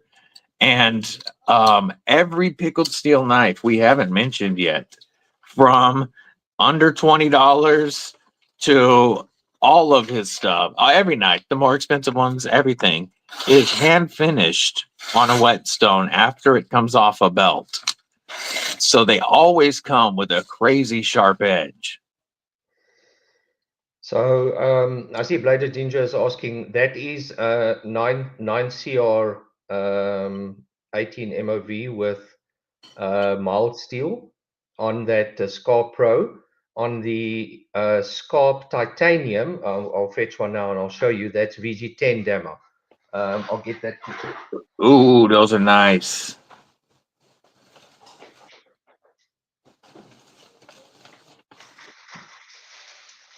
Yeah, I definitely hope to be on it. I hope to be at Blade Show next year as well, Scott. Scott's asking if you're intending on trying to be at Blade Show 2026. Yes, sir. I told him that you know the and I'm no shade on the Penguin. The Penguin it's become an evergreen budget knife because it's a phenomenal design. There is a billion variations already of the Penguin. And the Penguin Glide Lock took the best budget knife or best value or whatever for 2025 at Blade Show. And there's no way that that Penguin Glide Lock wins over some of these pickled steel knives if they were there, as far as dollar for dollar value. And again, no shade on the Penguin.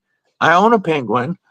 I love my Penguin, but another Penguin isn't what would have won budget knife of the year again. Another Penguin. I mean, they're a great knife, but we've seen them. The Glide Lock is a good knife, but still. Yeah, I'm definitely looking at potentially Atlanta from my side, and And Gareth yeah, so Gareth says he's coming as one of your sales reps. yeah, no problem. I'm just gonna have to take a big suitcase though, because that's a tall duvet. Well, yeah, because also, you know, we know Gareth won't be able to get through U.S. Customs. Like when And also, they run his name, he's oh no, on the first plane back. yeah, no, he's in deep shit. Like, So you know, I know Trump is welcoming, you know, all the Afrikaans, but he I think he'd kick Gareth out. yeah, so just I see Kathleen asked about the kitchen knives. I was still gonna say, if you want to, Kathleen, just ask Kelly to send you a picture. She's got the whole purple set of kitchen knives. She can send you some pictures so you can see what they look like. She got the whole purple set a while ago. That's awesome. So I want to show you quickly the scarp. So this is the normal one, the titanium one. Especially for Kelly, it's I call it the coral. So it's a purple and pink anodized titanium frame lock. I like it. I like it. This has got With a VG10. VG10 Damascus. This is VG10 teardrop. And that's got a little bit more of like a Spanish razor blade to it. Yeah, Yeah. versus the Tonto on the wood Scarp Yeah, Pro. correct. So there you can see this is VG10 demo. That looks beautiful, and that's chunky. I like Yeah, no, that thick blade stock. yeah, it's about 3.5, almost 4 mil. Yeah, so this is the Scarp TI. Tobias says the Scarp tie is a great one to play around and do your own anodizing. Yay. Now, how much is the Scarp Pro off the top of your head? No, I'll convert, but 1195. okay. 1295. Sorry. 1295. 1295. Yeah. So that's $73 before code Cripple10. So you're looking at $66 roughly for titanium and a VG10 Damascus. Titanium and VG10 Damascus for less than $70. And those are currently available on the website, but with the little bit more expensive shipping, correct? Correct, yeah. Yeah, because they So are hopefully some of available. these are, yeah. They're just not in the United States, folks. But So you we'll can get some grab of them. one, and it's $66, especially if you pick up a couple of other knives. That shipping going to be worth it for the value you're getting on those knives. Yeah. So something totally different. And I'm still keeping the best for last. So something Sure. very, very different. So I want to show you a knife, but it's in here. Nice Okay. nice little fifth pocket, nice little concealed. So this is called the Frauke, and Frauke means lady. Contoured. Nice finger choil. Looks like you can, with that choil, you can get a full 4-finger grip on it. Little big knife. Definitely, yeah. But nice and small, but unbelievable little blade. You can roll it, you can flick it. That's a good looking little knife. That's a really It's like good in the looking. baby banter style range of size, Yeah. And but then if with a you don't, nice sheep's foot drop foot blade. and then one specifically just for you. Oh yeah. Now we need to do an ultimate one. Oh, there you almost became a Almost had some lady. problem there. Yeah, almost became a lady. Yeah, so these are really cool and really popular as well. It's just for the way that you can, I mean, even if you look at the pocket, if you look at the pocket clip, it's very deep carry, so it will totally disappear even in your small fifth pocket. It is reversible. It's a liner lock. It's D2 micarta with this nice G10 around the pivot. So this is a Remet design. I can't claim the design of this, but this is a Remet design. So we're using their design. And it's a nice fifth pocket. I like the blade shape for all types of EDC stuff. And I mean, even the blade, it's 3.2 mil D2 steel. It's not a small. Yeah. Blade. Yeah, you're 135 thousandths roughly, 140 thousandths. And then, of course, you've got the hollow grind going on your blade as well. So Andre Bashoff, I'm guessing he's popping in from South Africa. He asked if we're going to see the Terra. I don't have a Terra with me. You took my last one. I'll pull it up on the website now that he brought it up. I'm going to pull up the Terra real quick. That is just, so that's the closest I will get to an art knife, but it's so practical, it's not even funny.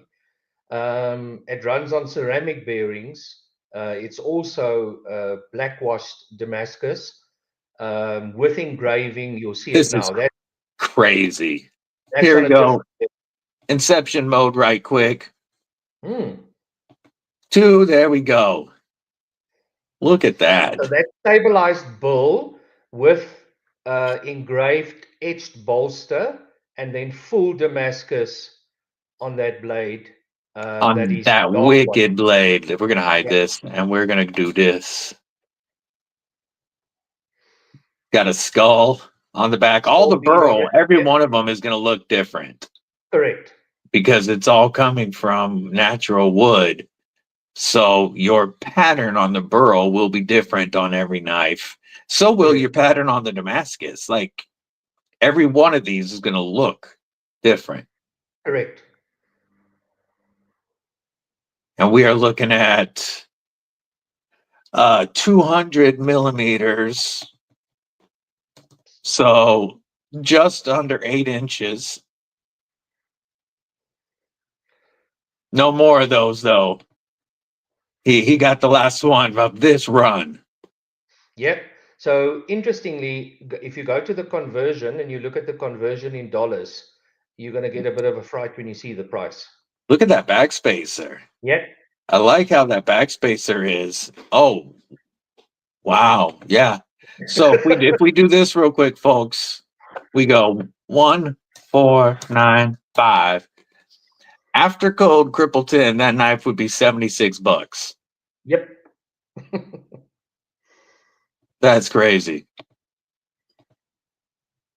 Yeah, look, the Terra is an amazing knife. It's I don't know. It's just one of those that's the closest I'll get to art. But again, when we decided to go with that one, it's Terra means pterodactyl, obviously, because it's got that look of a That dinosaur wing and that dinosaur head. It's got a But it's got it's actually such a practical knife to use. It's so comfortable. It's got all the right features. It's got a beautiful choil in it that you can use. It runs on ceramic bearings. You can flick it. You can thumb flick it. You can do anything with it, and it's still just a normal knife. And I mean, yeah, price wise, that's what it costs. That's crazy. BNA, what's up? Hell yeah, that's a great new knife day. Going to pick up his new TRM tag along fixie. That's dope. Hey, for any of the new folks watching, do me a favor if you haven't already and /subscribe. Also stab that like button. But this Saturday is my 1-year anniversary live stream. And there's already going to be some giveaways for members only. There's already one giveaway video up for Kripple Krew Inc. members to win a shred carbon fiber Drax. We are going to be giving away non-member. This one will be given away on Saturday. Live participation required. A Bush Ulu. We've got some other stuff that we're giving away.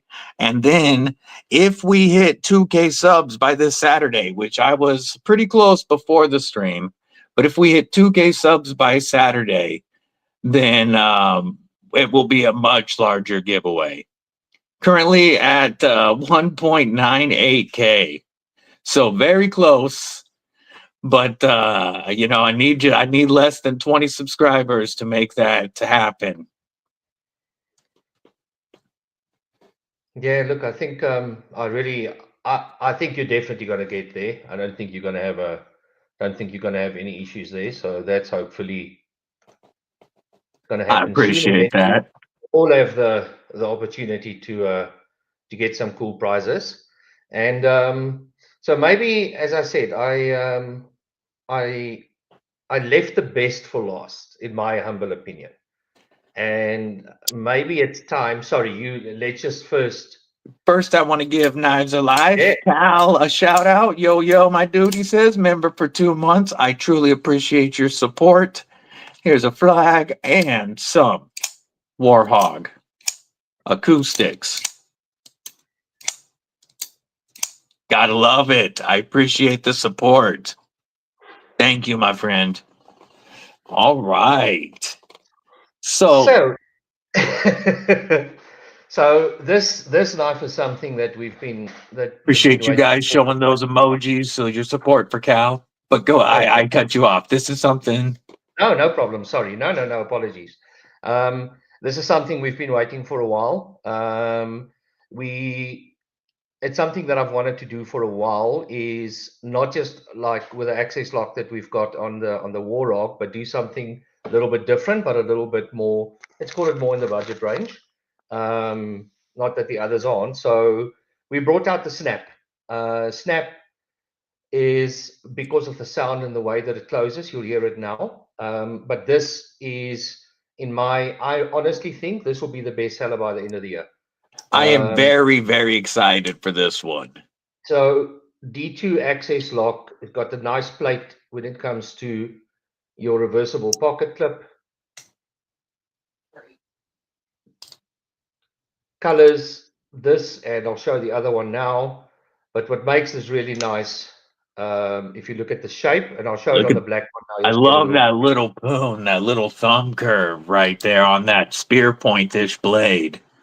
Yeah, so you can see. You've got a little ramp before the blade starts to put your thumb, and then you've got that thumb divot with all the jimping. Yeah. And contoured scales. Yeah, I'm really, G10 scales, obviously with the access lock. But the one that the first same lock that they're using on the Warhog, folks. 100% correct. 100% correct. So the one, so we've got two models. We've got that one, the satin with the black, and then we've got the green one, which I'll show now. I've got the last one in green. They sold out within, when I put them on pre-order, they sold out. So yes, glad to hear it. That's the one I really want. This one is just, it's just crazy. This knife for me is just bearings. Yeah. Yeah, cage ceramic bearings. And these folks are going to come in, even with the recent change in exchange rate. These are going to be sub $50 with code Kripple10. Yeah, so black stonewash on this one. Yeah, you can see very nicely. They do a really good job on their stonewashes, their black wash coatings. And interestingly enough, what makes it also nice is that this actually adds quite a lot of extra grip to it. And if you look at your pocket, it's true deep carry. Everything is flush, and you've got the plate that protects it on this side. So there's absolutely nothing sticking out. I like it. This flip it around real quick. Yes, captive pivot. Yeah. So again. Yeah, it looks like your thumb just fits there perfectly. Yeah, so this is just, it came absolutely out perfect. I'm so chuffed with this. And if I listen to the feedback that came originally or initially, that's just amazing. I mean, the feedback that we're getting is phenomenal on this thing. And again, if you look at what you're getting with this, and obviously we know how strong that is, very easy to open. It just got everything. You've got the right choil there if you need to sharpen it. You've got the right shape to give you a lot of piercing on that blade. Nice belly to cut.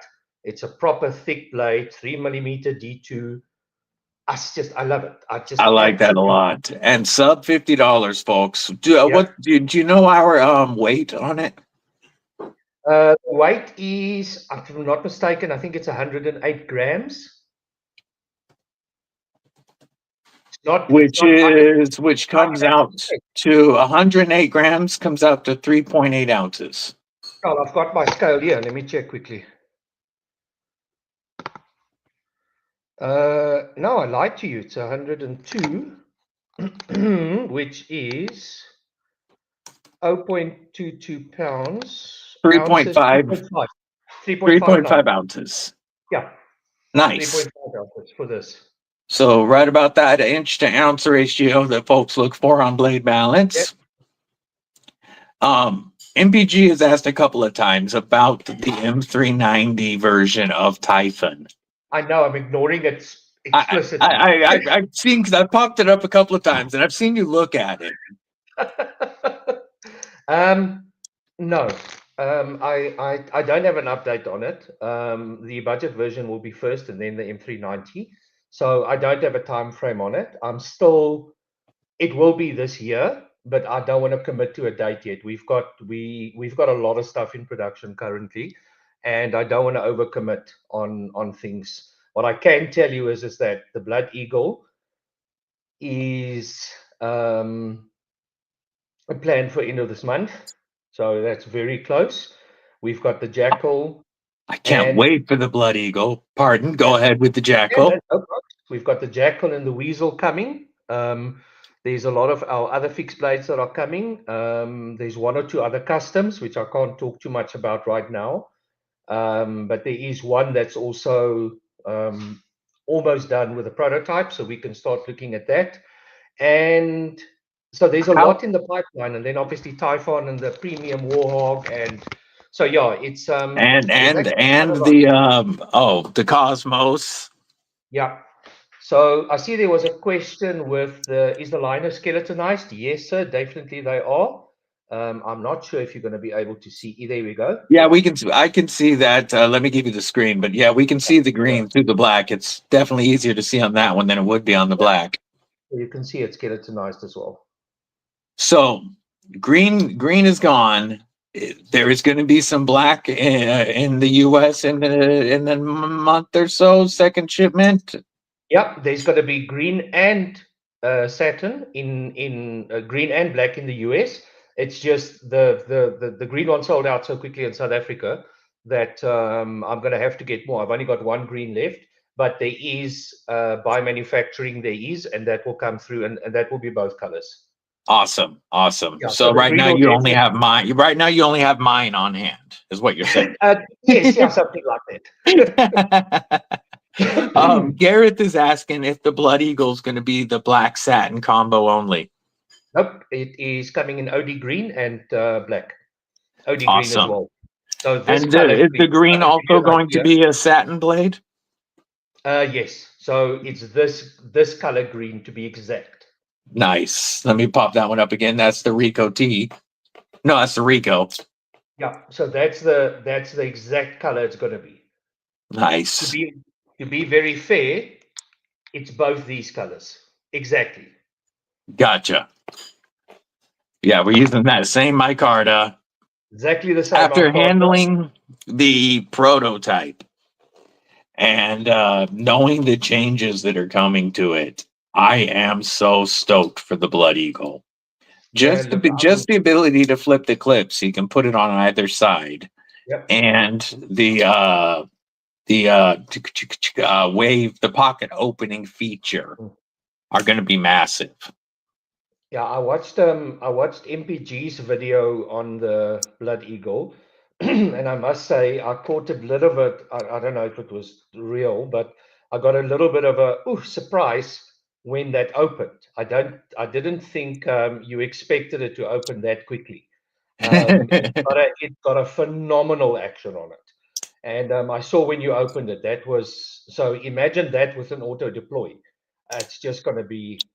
Yeah, when it's just going to rip out open out of your pocket, ready to go. But I must say, look, I think there's a lot of exciting things coming. But in the one that I'm most excited for, and I have to be very honest with you, the one that I'm most excited for is this. I think That weasel. There's just something about this weasel that does it for me. I really dig the look of it too. And again, the changes to the ring just make a massive difference. And being able to hold it like a regular knife. Yeah. No, this is going to be. I just think this is just the design and how it came out. So again, what we did is we made it a little bit wider. We made it a little bit fatter. It's still contoured. It's beautifully contoured. But just the whole look with this multicoloring, it's just, I don't know. Yeah, I like the gold rings. It looks really sharp, and the two-tone on the blade. Yeah, this is really going to be an awesome one. So yeah, I'm not always a big fan of two-tone blades, but it looks really good on the weasel. Bloominati Ninja, what's up, brethren? How are you? Jeez, Good guys, to see you. yeah, Remember Kripple Krew. Yeah, I hope you guys are doing all right, eh? Yeah. We've all been thinking and praying for you and sis. I hope you're doing well, Gatito. So good to see you, sis. Yeah, that's still crazy. I should have put it in the link to this live. I don't think I did, But if you go to my videos from this weekend, folks, their PayPal link is in the description. Or if one of my mods would drop their PayPal link, please. If anybody is you know, if anybody was considering super chats or anything like that, I'd rather you send it over in a couple anything, any donation helps to the PayPal. Plus, keep Illuminati and Twisted Sis in your thoughts and prayers. There's going to be a lot of work coming. Yeah, there's a lot of work, but I think we all as a community is just extremely thankful that they're still here. Yes, That I think is the absolutely. most They're important. good. The dogs are good. That's what matters. No, that does matter. That really does. But yeah, What look, what kind what kind of natural disasters do y'all get over there in South Africa? Because over here we get the whole gamut from hurricanes on our southern, or on our eastern and southeast, to tornadoes across the country. We get earthquakes. We get lots of wildfires, but earthquakes all along the west coast. Rarely do we have like a tsunami warning or anything. But yeah, I guess maybe Hawaii. But like we get the full gamut of natural disasters here. Thank our you, only Gareth, natural for dropping that disasters. PayPal link. That is going to be pinned to the description now, folks. If you can and you want to help out, that is the link to Illuminati Ninja and Twisted Sis. Barbie Chambers, EDC girl, what's up, sis? Good to see you, member Look, Kripple Krew. I think our only natural disaster is our government, but Yeah, I was gonna say, besides the people running the country. no, look, I think we're very lucky. Our mountainous areas get snow and blizzard. We've only once or twice had, I don't even call it a tsunami. It's like a couple of big waves. Yeah. We do get a lot of flooding. Flooding we do get quite a bit of. Yeah, Gareth Uh, says flooding and murders. Yeah, flooding and murders is it's kind of the most biggest natural disasters. There's not a lot of other stuff. We fought. I mean, we've had a small tornado hit and a little bit of a hurricane, but nothing close to what you guys are experiencing. We've never had real massive natural disasters. They're all Yeah. man-made disasters. Gotcha. Yeah. No, this continent likes to have them. We like I said, we get the full gamut every year Yeah, over I must here. say. Plus like nor'easter storms in the winter time and crazy blizzards and lake effect snow. I mean, yeah, there's all kinds of fun stuff here. Yeah, I think what Tobias is also saying, mountain fires, definitely. I think, especially in the Cape with the winds, I think when that fire starts spreading, it's quite hectic. But again, it's nothing compared to the type of stuff that would happen in California and things like that. Yeah. But yeah, natural. And I think California is also its own. Like we don't really consider that part of the U.S. unless you live there, because those fires, there would still be fires every year because there's forests and there's lightning. But if they actually just cleaned it and did like we used to do, those fires would be very minimal. But yeah, most of what happens is because of the people in California and the government in California. yeah. Look, I think that does cause a lot of stuff, and I think a lot of things can be prevented if people are just actually doing what they were supposed to. But I think Sure. we're fortunate in this country. As I said, we don't have natural disasters. We've got a lot of natural stuff happening, but nothing. I mean, nothing really. I mean, like today by us, Yes. it's Instead, really you cold. guys get like Dookie water in Durban and stuff like that, Yeah, where the yeah, sewers flooding the drinking water. yep, 100%. So, I mean, today by us is now considered a really cold day, and it's 2 degrees Celsius by us. So, So that's still near 40. I'm gonna pull that yeah, up real quick. yeah. So we do. It's 2 degrees. So that for us is extreme cold. Yeah, that's 35.6. Yeah. That's what, in wintertime, we're happy when it gets up above freezing. Where I'm at now, that's why we are definitely moving.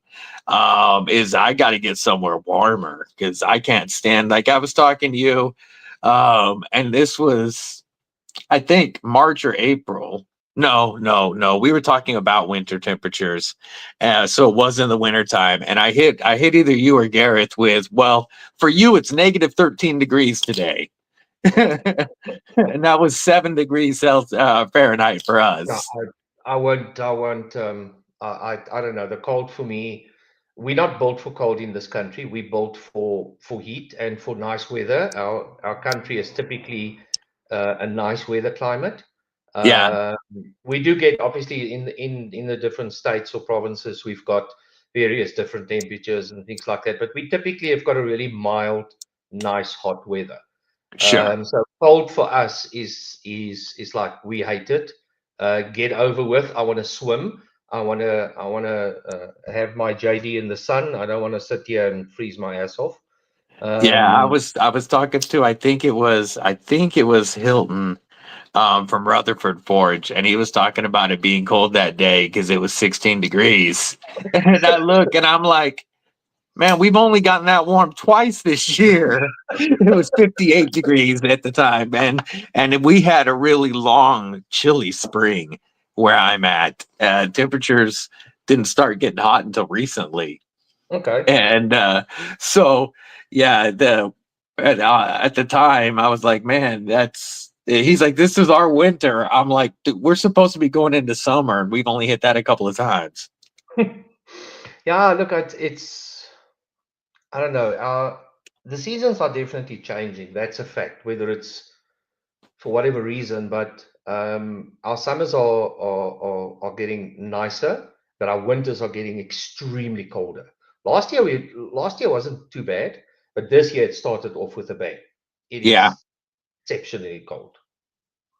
So I'm gonna guess that like below freezing temperatures overnight would be bad for you guys because your pipes probably aren't as insulated for cold as ours are here.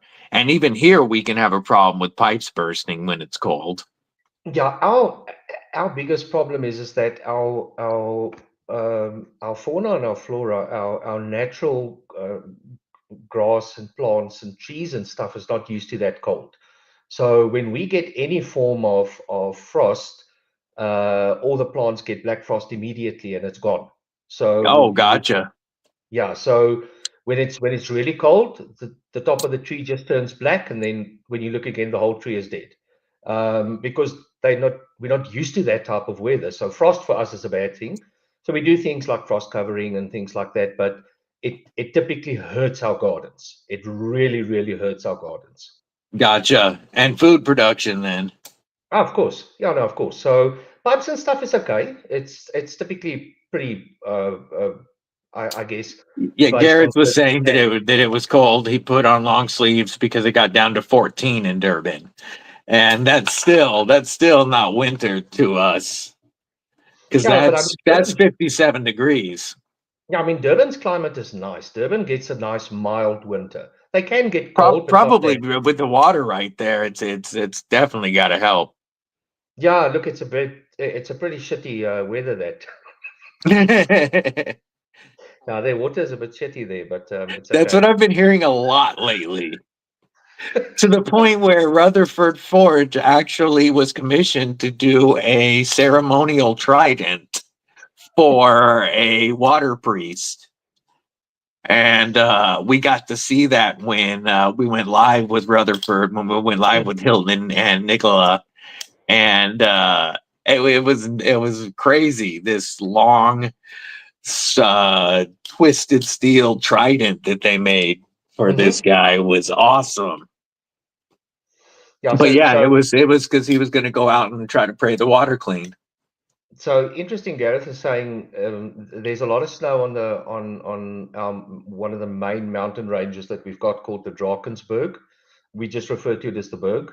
So there's a Makes lot of sense. it's quite a long range, not as long as the Rockies and stuff, but I mean it's like 400-500 kilometers, so it's what's 250, 240 odd miles. So it's pretty big, but we've got a lot of snow on there currently. And the problem is that snow, that cold air from the snow actually blows to where I stay, which is about 300 kilometers away. So that cold air hits us a day after that snow, and then we know about it. Gotcha.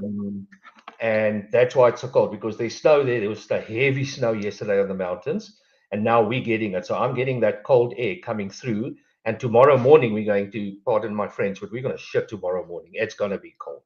What is Tomorrow what is morning, the expected temperature tomorrow? maybe -2, -3. And for me, Ooh, that's like death. yeah, that's below freezing. That's crazy. Yeah. Yeah. No, tomorrow's going to be Cicero, cold. member Kripple Krew Wink. Good to see you, my man.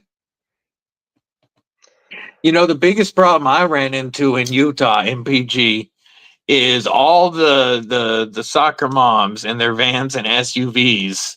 They think they own every portion of the road, and they do not watch out for motorcyclists. That's our biggest worry about riding through Utah. It's not Utah cops pulling us over and catching us with herb or something. You know, not that I ever would. I follow all local and laws, and of course, but evil homie BDB, you know, he doesn't worry about getting pulled over with herb or something in Utah. No, what he worries about is getting taken out by a damn Utah soccer mom. They are some of the most insane. Always on the phone. Crazy. Like say 6 kids in the back because they're Mormon, so they breed. And it's so they also have these interchanges that you go over the highway, and there's all these crazy stoplights at different angles because we drive on the right side of the road, but on these interchanges you'll actually cross the road, go on the other side because that's where their highway is. Yeah. And yeah, I've gone the wrong way. I've had cars come at me the wrong way. I've used the wrong light and gone when it wasn't my turn. Yeah, Utah's got some crazy interchanges and horrible drivers. I've never had the fortune of being in Utah. I've been in a lot of places in the States. My favorite state is Florida. Sorry, I love Florida. I've been there a couple of times. I've been to Georgia, Atlanta, New York, Texas. I've been to Houston. I've been to Dallas. I've been to Phoenix. I've been with work and stuff. We've traveled quite a bit. And favorite climate for me, I've been in multiple seasons there, is Florida and Colorado. I love Colorado. Even though it's cold, it's so beautiful. I like Colorado's herb stores, but you know, there's only a few months of the year I want to ride through Colorado. I've spent a lot of time in Colorado on motorcycles, and yeah, there's only a few months of the year that I really like to do that down there, and that's too cold and too much snow for me. I was saying to my wife, one of the things that I still want to do one day is I've obviously traveled quite a bit, but I wanna start in Boston. I want to rent an RV, and I want to drive all the way through to California or San Francisco. That'd be really cool. But I want to do the northern side. I've done the southern side of America quite. I want to do the northern side. I want to go Like north. Montana's gorgeous. Yeah. You know, you can avoid Minnesota. Go south around Minnesota. Skip it. Trust me. Just skip it. You don't want to deal with Minnesota. I'm not going to say too much on here because it'll get me canceled. But just skip Minnesota and check out the rest of the north. But yeah, MBG is saying Tony had to drive for a little bit to get used to those stupid interchanges that they have. AV, let us know what's up, homie. Welcome back. Yeah. Old Asian ladies and SUVs stop me from bicycle commuting in California, said Beardo. Garrett says he just wants to do some side. He wants to come to a US and do any part of it. SF has been garbage for 15 plus years. You know, San Francisco used to be my favorite city in the world. I grew up in California, and I used to love, jumping on BART, which is Bay Area Rapid Transit. And it's just a crappy, commuter train that goes from different areas around the Bay Area through like Oakland and San Francisco and such. And we'd hop on that and go to San Francisco. I got my first tattoo there when I was 17. I found one shop that didn't care about ID, and I got my first tattoo. I've had a lot of fun in San Francisco, and I hate going there now. We went there 2 years ago, the last time we were in California, for something specifically. I can't remember why we went into San Francisco, but I regretted it. I did. The area around it is so beautiful. Yeah, I must say that I think even, South Africa has been in the news lately quite a bit. But our country is actually really beautiful. It looks like it. There's a lot of people trying to stuff it up. And in some instances they're getting it right, but I mean, we're still here. And it's not always as bad as what they make it out on TV and news reports and stuff. But our country has got really such a lot of great, beautiful places. But again, I just don't. Someone asked me if I had to move, where would I move to? I say, well, if you buy me a ticket tonight, I'll be in the US tomorrow. I love the USA. I really do love it. But I think my daughters, when they're bigger, they'll obviously move international for work and things like that. My eldest daughter has got some great aspirations with the CIA and FBI and stuff like that. So we'll see. But maybe we'll follow her and come and retire there in Florida. And I don't know. We'll see. But I love the States. I really do. I love everything. Every state is obviously different. And as I said, I don't stay there, but that's what makes it so much fun. Is yeah, I think just like these trips that we've 7 had to months. take this month or these last 2 months, going down to Texas twice.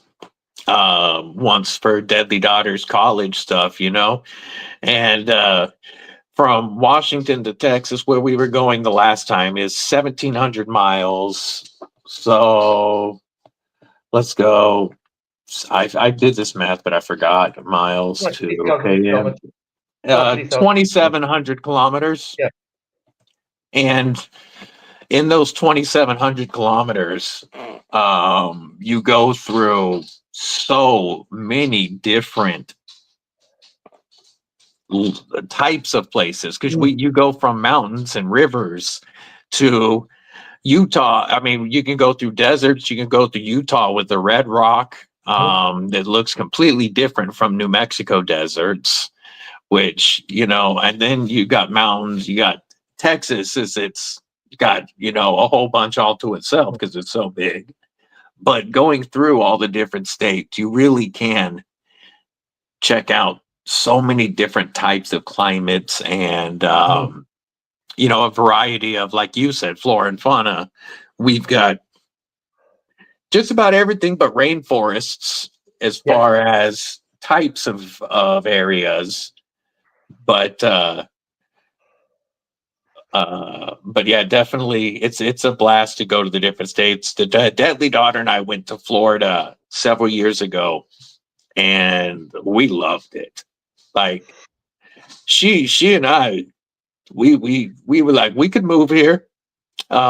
She's going to school in Texas, and she's got the best school. She could have gone to school in Florida. She was accepted to a bunch of them, but yeah, Mrs. Deadly is anti-Florida now because our son's going to be moving to Arizona, and that's just too far. Yeah. I must say, True, we do have rainforest. We do actually. Yep. I was thinking of like jungle, but we have rainforest for sure. So Florida for me, we've been down south, not too far. We can get jungle in Florida. We went up north to Ocala County, or Ocala County. I'm not sure how it gets pronounced, but that for me was was absolutely amazing. I loved that area. That area for me was really nice. Yeah. Cicero says the scenery in Wisconsin changes too. Black cows, white cows, black and white cows. And then a twister comes past and it's a black and white cow.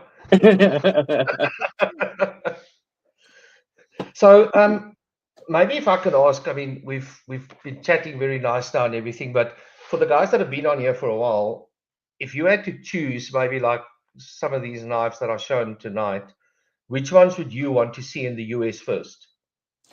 Yeah, this definitely is feedback that he needs so that he can plan the different shipments. What is the So, Kripple Krew all over? We've seen the Odin, we've seen the Valkyrie. I'm going to give you the screen. Here's the so, Odin and so I'll do the Valkyrie. Odin, sorry, the Ghost. Yeah, we know everybody wants a thumb stud flipperless ghost, and that's the ghost that's coming. Valkyrie.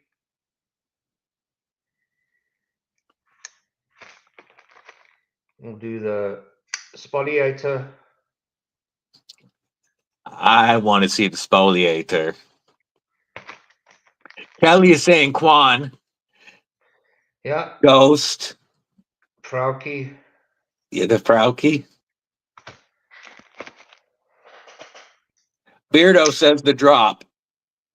There's the Quan.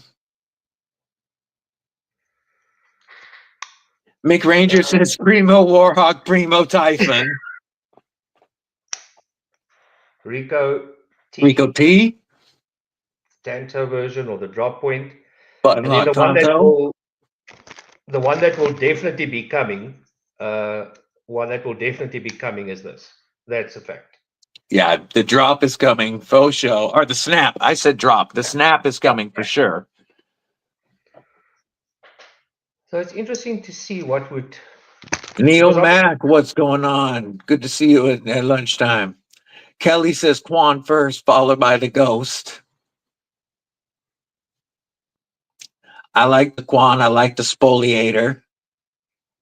Take it easy, Mud. I'll talk to you later, homie. Mick, I'm not ignoring you. I'm just ignoring you. He sees it every time. I see it. I'm just choosing not to answer. Too much pressure. I can't handle it. Oh, Yeah, also we've got the Weasel and the Jackal. Oh, yeah, obviously. Yeah, I mean that will be coming by default. So all the customs will always come to US. I'm talking about a little bit more of the production side of it. Okay, So as long as those are coming, no matter what. The Quan is a liner lock. Kathleen Smith. Yeah. So I'll show liner lock with shred carbon fiber in either black and red, black and blue, or black on black. Yeah. So there's your lock. So you've got the red. You've got the blue.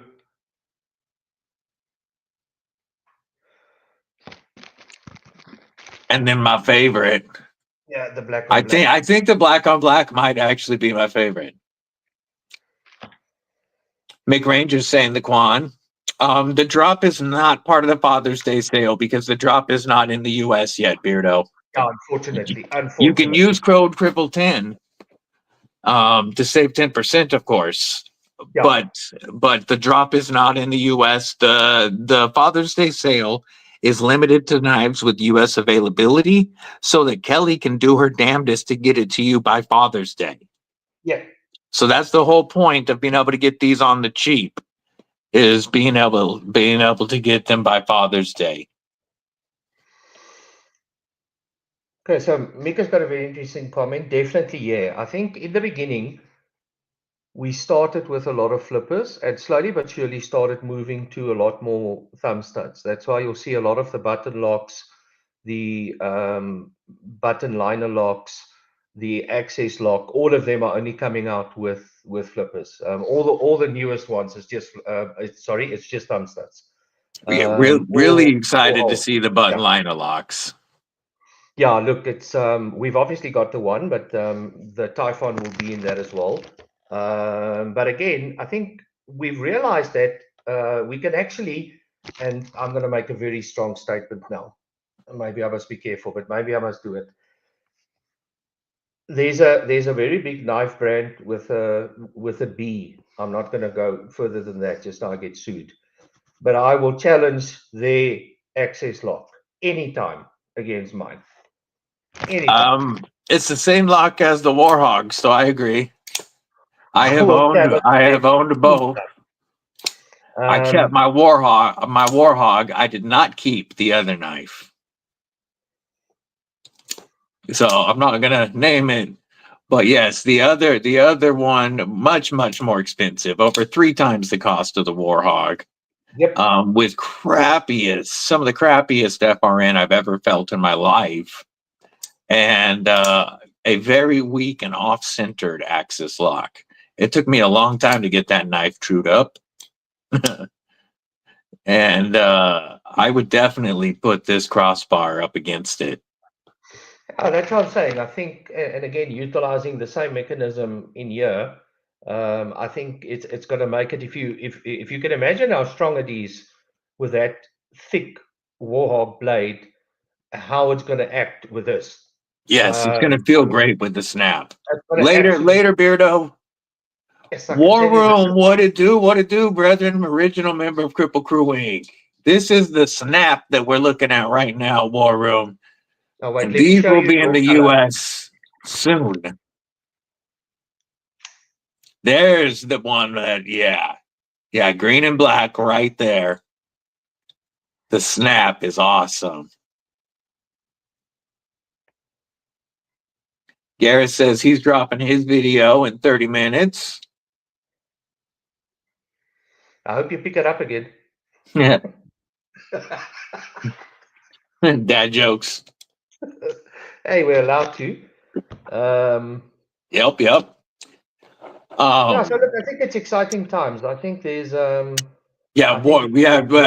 when that knife was shown, War Room, the first thing Gareth said was, "That's a War Room knife." Yeah. So maybe just again, and it'll be a sub $50 knife. So for Chris that might have missed this, again, I don't know why I keep on showing this, because I think I'm just I like the weasel too, so yeah, I knew which one you're grabbing for. This is, and especially with what we've done here, I think this is just, and obviously you'll see the Kydex sheaths. We decided to move all of the knives to Kydex sheaths, Kydex Tactical. So I can show those again right quick. Let me share my screen. Yeah, these are, instead of the leather sheaths, the Jackal and the Weasel will be coming with Kydex. You've got standard lashing points for UltiClip. Yep. You can use all of the different brands of attachments, paracord.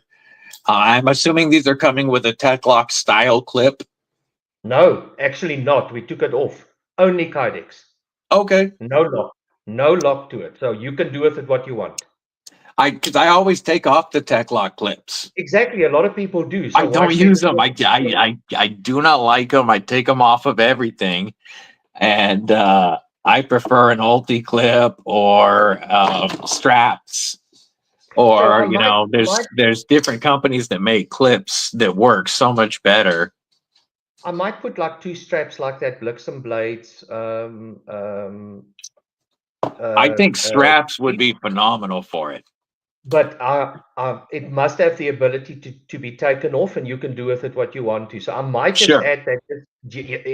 Exactly, just for completeness. I think straps, and I do think it would help sales without running up cost too much. Agreed.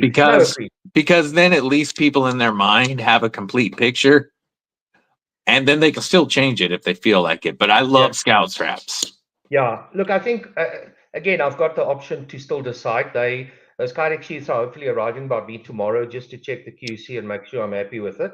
But we decided in flight to change from the leather to that, and I think we're going to stick to that. And then obviously we'll see what will work with a different knife. I think With the Jackal, we might go with the straps. With the other one, we might go with something else. I don't know, but it's definitely not going to be that big clip. Definitely not.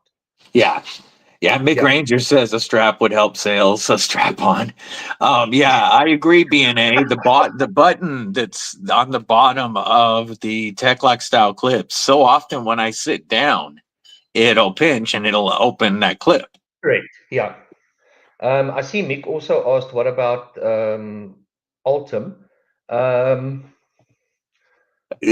We Looking at it, thinking about it. we are. Oh, I don't know about the Warhog. I'll let you answer on that question. I don't think the Warhawk will have Ultim. I think there's another custom that we're working on, hint, that might have it, but not for the general mix at this stage. It's not something that's very big here by us yet. So we'll see. But it is something that we are talking about on a couple of models as a like a DBD variant with some changes and Ultim scales available. Correct. Yes, Mick, exactly. Like the stuff we do edition. There's a couple of knives that we have spoken about doing a couple of changes on, and Ultim would be one of those changes, most likely. Obviously, knowing me. And I'm not going to say anything about models or anything, but that's something that hopefully could be by the end of the year, early next year. Yeah. But it is coming. Yeah. So. Tobias, I am an Ultim freak. I have over 20 Ultim knives now, and Ultim drivers. I am an Ultim freak, and everybody that followed my channel for a while is very familiar with my motto of flip or delete the world and cover it in Ultim. So if there is a DVD edition, one of the handle options will be Ultim. It wouldn't, obviously there's other stuff there's stuff that we're talking about, and none of this is set yet, folks. But there will be some Ultim editions, most likely by early next year. Yeah, so I think if you look at this knife as an example, I mean, imagine this knife with Ultim, thumb studs, Flipper delete. Flipper delete. That's kind of the stuff. What makes this really cool is you've got hidden liners. So your Ultim is actually going to show through quite a lot of what the inside look that you can't see. And this is the type of things we're thinking about and playing with at this stage. Might likely come in something like that, but we'll still see. But I don't know. That's what we're playing around with. Yeah. Yes. Yeah, you guys know there has to be DVD Ultim editions at some point. But definitely. Yeah, I'm not. Yeah, you're right. I'm not just an Ultim freak. I'm a plain old freak. So look, I mean, there's so many things a person can do, and I think that's where we are now. Is just like, again, if you take something like this, the small change that we made in this and that, all of a sudden, just changes the ball game. And that is a knife that would be beautiful with Ultim. Exactly. Mill, and you can still mill it with those lines. Correct. So I mean, and then delete the flipper. Yep. And I mean, that's the cool thing now is we've got a lot of options that we can work with, because there's a lot of varieties that we can start combining features and functions, and we've seen that it works. I mean, you asked me a year ago, would I bring out something like this? I would have said, hell no. Look where we are now. Yeah, that's gonna do very well. So look, I mean, we're always going to keep on challenging, hoping that we can still be as creative as possible with the stuff that we bring out. There's a lot of stuff that I'm excited about, and again, I think first things first is, God willing, that Karambit is finished by the end of this month. Yes, and, I want that Blood Eagle so badly. Look, I think that's going to be again, it's one of those that you think you don't need it until you have it in your hand. Yeah, and it's going to be so light that so I am going to show another company's self-defense knife right now. Oh, by all means, That yeah. that's one of the first ones that I have seen that I actually like to carry, and I just had it here. Where did I put it? Did I bury it under Pickled Steel Fixie? Oh yes, I did. I buried it under the Impala Hunter. But the M8 and DC Blades Mark II, it has the pocket opening feature, and it's very light. So I can throw this in one of my pockets as a backup blade that I never need to use, hopefully, but it's light enough and quick enough to deploy that if I ever do, it's there. The Blood Eagle is even lighter, And thinner. and when it has the pocket opening feature, and it's a karambit, folks, not a Pikal, so it's, you know, a little more of what some folks are used to, but it'll be the same thing. It'll be light enough that you'll be willing to carry it as a backup blade, that maybe you don't reach for. Or unlike this one, you can also rock it as your EDC for the day because it was comfortable enough to use in real grips. Yeah. Look, I think that's gonna, and I think with the front flipper that it's got, the action that it's got, and with that opener that it's gonna have, you're actually gonna have multiple deployment options without just pulling it up and auto deploying it. Sure, That's the absolutely. other thing as well, because even if you think about that wave opener as it is, that wave opener will fit your finger and you can still flick it. So there is definitely going to be multiple options that you can get creative on how you want to open it. Yeah, You're not going to be like bound to just having to pull it out. the one that I'm showing here, it does have a blade hole, but really you're only using this for the wave. Mm. Because this blade, it's too uncomfortable to try to I mean, sure, if it's the only knife on you, you can make it do knife tasks, but it's not comfortable to use for any of that, so you don't care if you can flick it open or not. It's just gonna rip open. But the other one, the Blood Eagle, not only can you do that, but it's fidgety and Oh useful. yes. Oh And you can yes. sit there and play with it, and front flip it, and reverse flick it, and And all I the think stuff we like to also, do when we're sitting around doing nothing. I also think that in my opinion, I think the Blood Eagle will be lady friendly.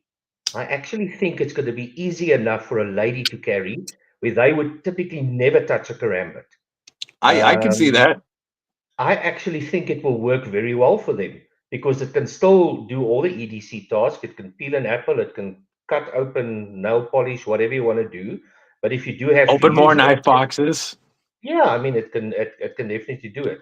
I see Gareth is saying he's only been waiting 1 year and 2 months. Now, Gareth, maybe at some point I must tell you it was released 6 months ago. We just didn't send you yours.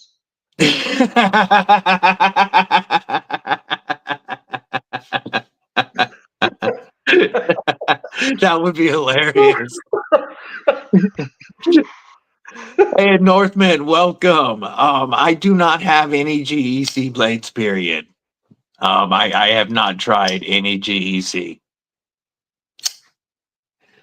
Um, yeah, I'm really excited for the Blood Eagle, even though we know it's not in these first couple of shipments. I think the ones that I am most excited to get hands on with is the Jackal, Yep.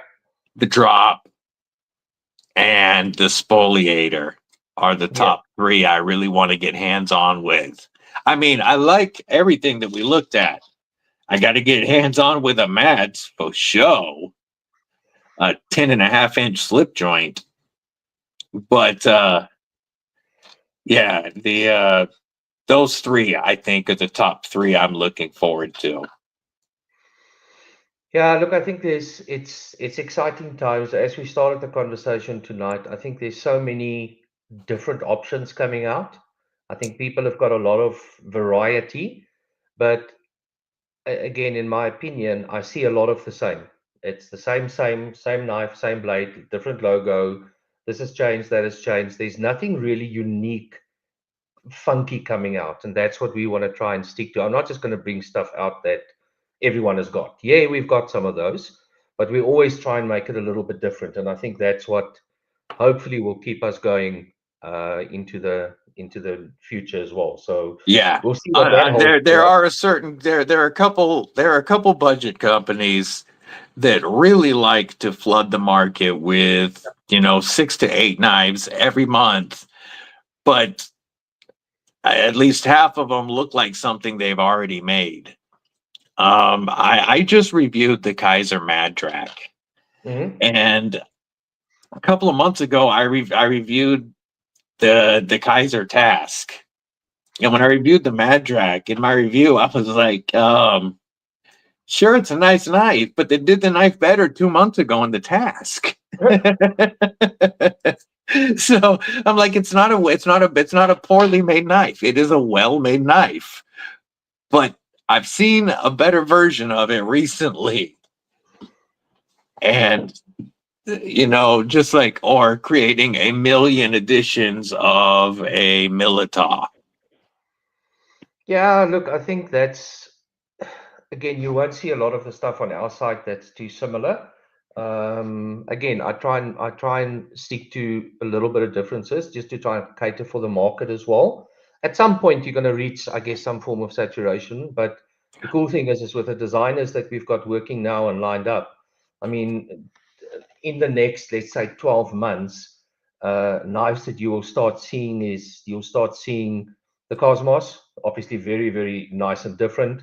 You'll start seeing the Amagrati. You'll start seeing A Typhon, even though it's a budget Typhon. Typhon. Yeah, you'll Would be start seeing, Gargoyle. yeah, the Gargoyle. You'll see a Auto Stiletto that we're working on. Not OTF, side auto, so true Italian style stiletto. Still Uh, working on the Warhorse. yeah, still working on that. We're working on, so there's quite a lot of stuff that's still in the pipe that is going to come, and then obviously our whole range of slip joints is also launching quite soon. We've sent the one now to the US for review, just to kind of give the guys a feel of what the bigger ones would look like.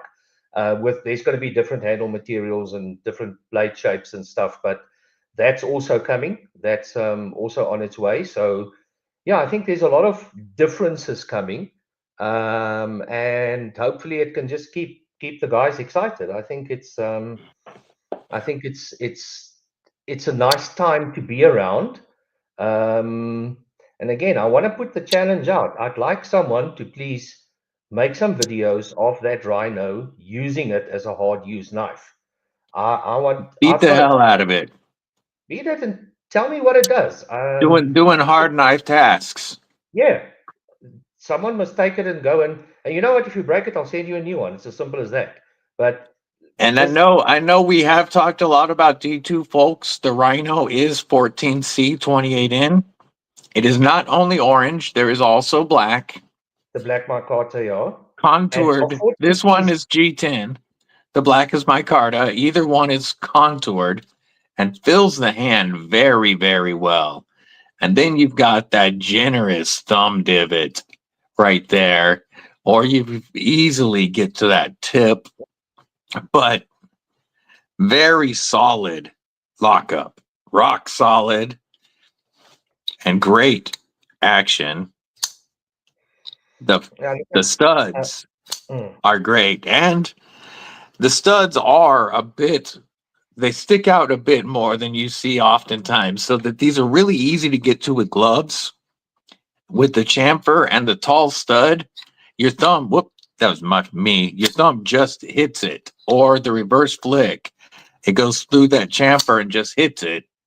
So I have used this with gloves just to see how those studs worked. As soon as I saw them, I threw on a pair of gloves, and they work very well. So this is a very good working knife, and you're sub $50 with code Kripple10, And these are in the US. So these are part of the Father's Day sale. Yep. You can get 2 pickled steel knives right now, and the more expensive knife will be half off. Whatever 2 knives of US availability, and there is links to both folders and fixies in the description of this live stream. But I mean, you could get, like we said earlier, if there's any of these left, you can get these 2 for less than $60. A Warhog and a Freya. You can get these 2 for less than $60. You can get these 2 for less than $80, I want to say, combined. Much less than that, yeah. So I mean, you're probably right about 70, 75 actually. Yeah, For correct. these two badass workers. Only 3 of these left, and only 2 of these red editions left. So only 2 people can make that combo before those are gone. I just want to grab something quickly. Absolutely. Just a reminder, we will be giving away a Bush Ulu kitchen knife this weekend on my Saturday 1-year live stream. We are getting very close to 2K, so that stream is looking like there's going to be some more giveaways. It's looking like hopefully that's going to be the 2K giveaway stream. I'm at 1.99K right now. Yes, there is also a pinned link right now to the Bluminati Ninja and Twisted Sis PayPal. Mick Ranger, if you go to the Pickled Steel website and US availability tab, somebody can drop the link. If you're on a computer, you can click it. Just click the description of this video, even on your phone. Click more, and you can click those links. I have links to both the fixies and the folders. Just pick 2 knives that are in the US, any 2, and you're going to get the most expensive one half off. Yeah, and to place the order, to make it much easier, you can just directly DM or contact me or Kelly, and we can do it for you. That deal is not loaded on the website, so you can It's look at not? the availability. No, unfortunately, it's not.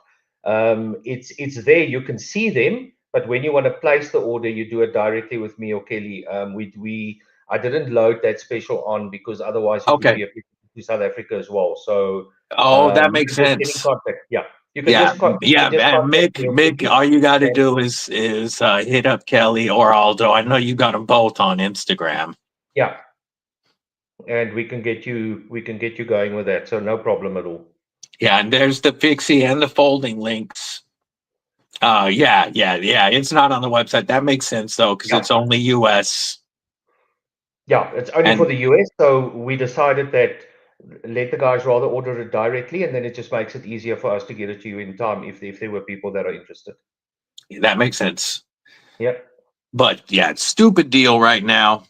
And also, we're going to be giving away some pickled steels this weekend. If we hit 2K before Saturday, we will add the Scarp Pro as a giveaway. This is such a phenomenal knife that would be cool to get into somebody's hands. But yes, definitely giving away the Ulu. But there will be more. There's also other companies' knives that I'm giving away. I'm giving away a WIXCO.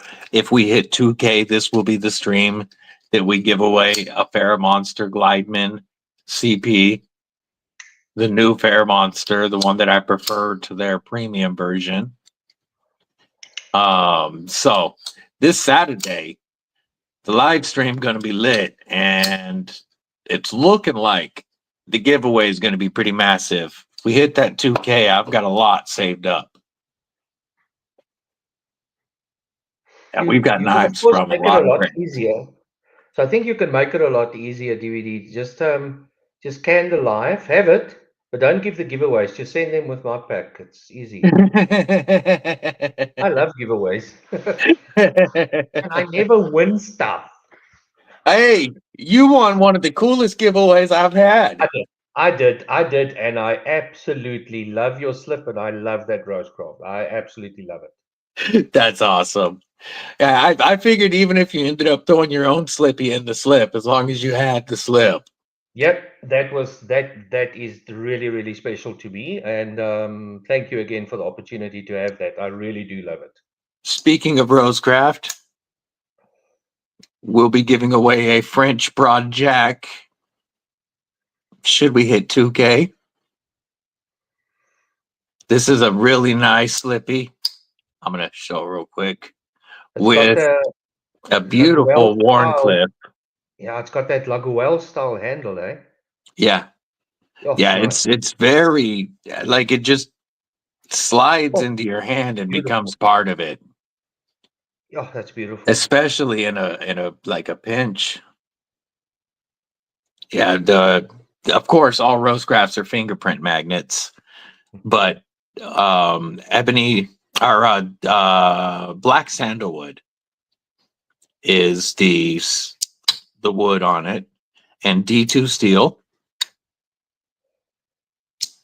No, it's nice. Nice walk and talk, but not too strong of a pull, especially with how much is available to grip. I never use the nail nick. I just grab the blade. Yeah, me too. So that will be a giveaway this Saturday. Should we hit 2K subs? Garrett said he played with the slip first. As long as you. No, I'm not gonna say it. I'll tell you know when Kathleen Smith is on the stream, I try to keep my language pretty clean, and I'm not gonna say what I was about to say. I could just, See, you make us better people, Kathleen. yeah, apparently. Or at least in front of the camera. Yeah, exactly. Make for cleaner streams.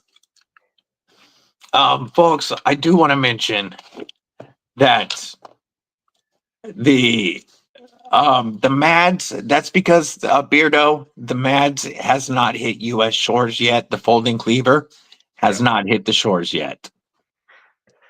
And but one of the knives that is available is the Pickled Steel and Jan Vol knives Impala Hunter.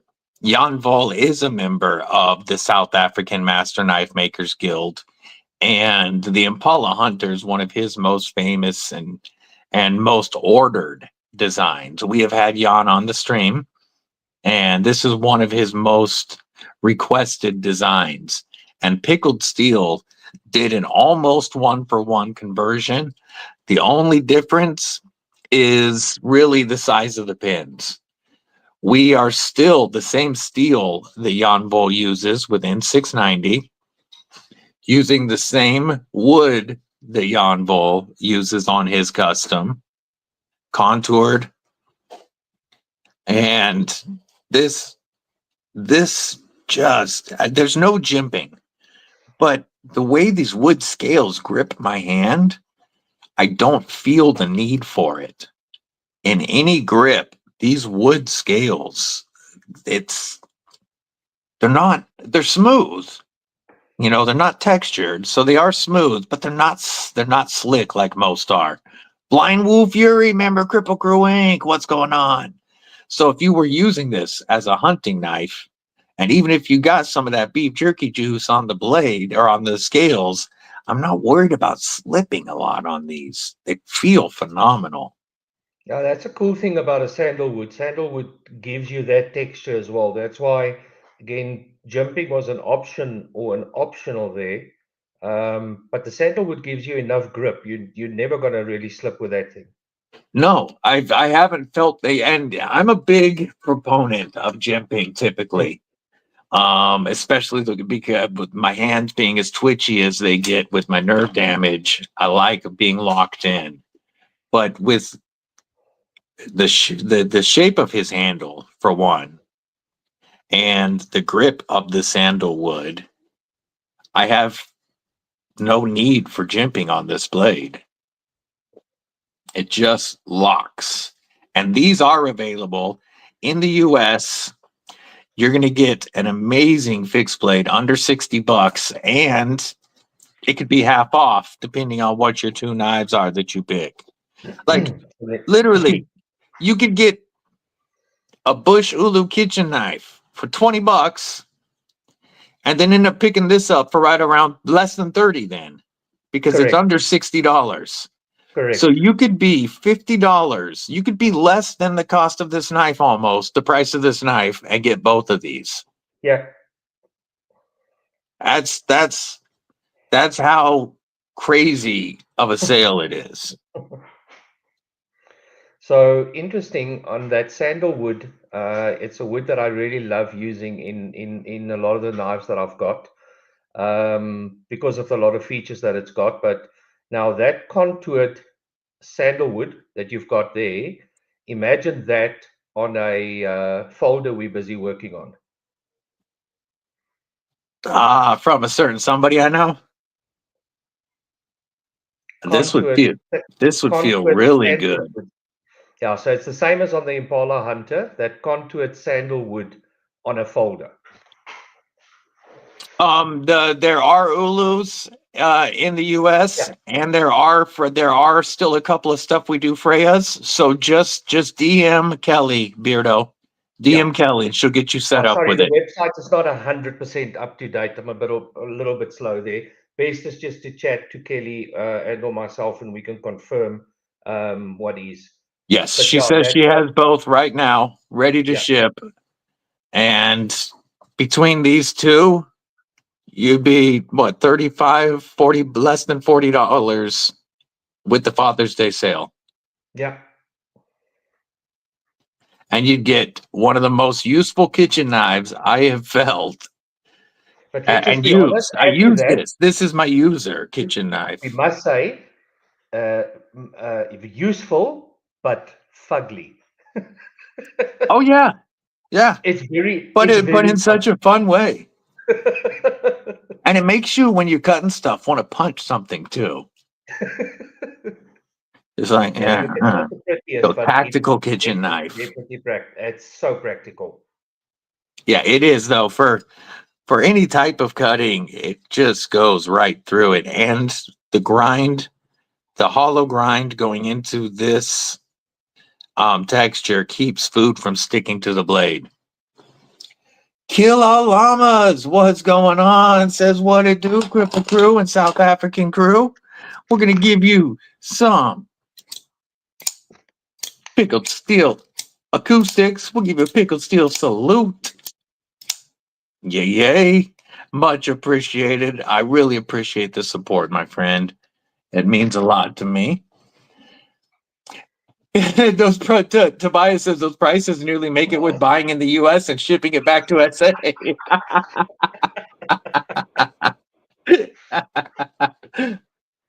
Yeah.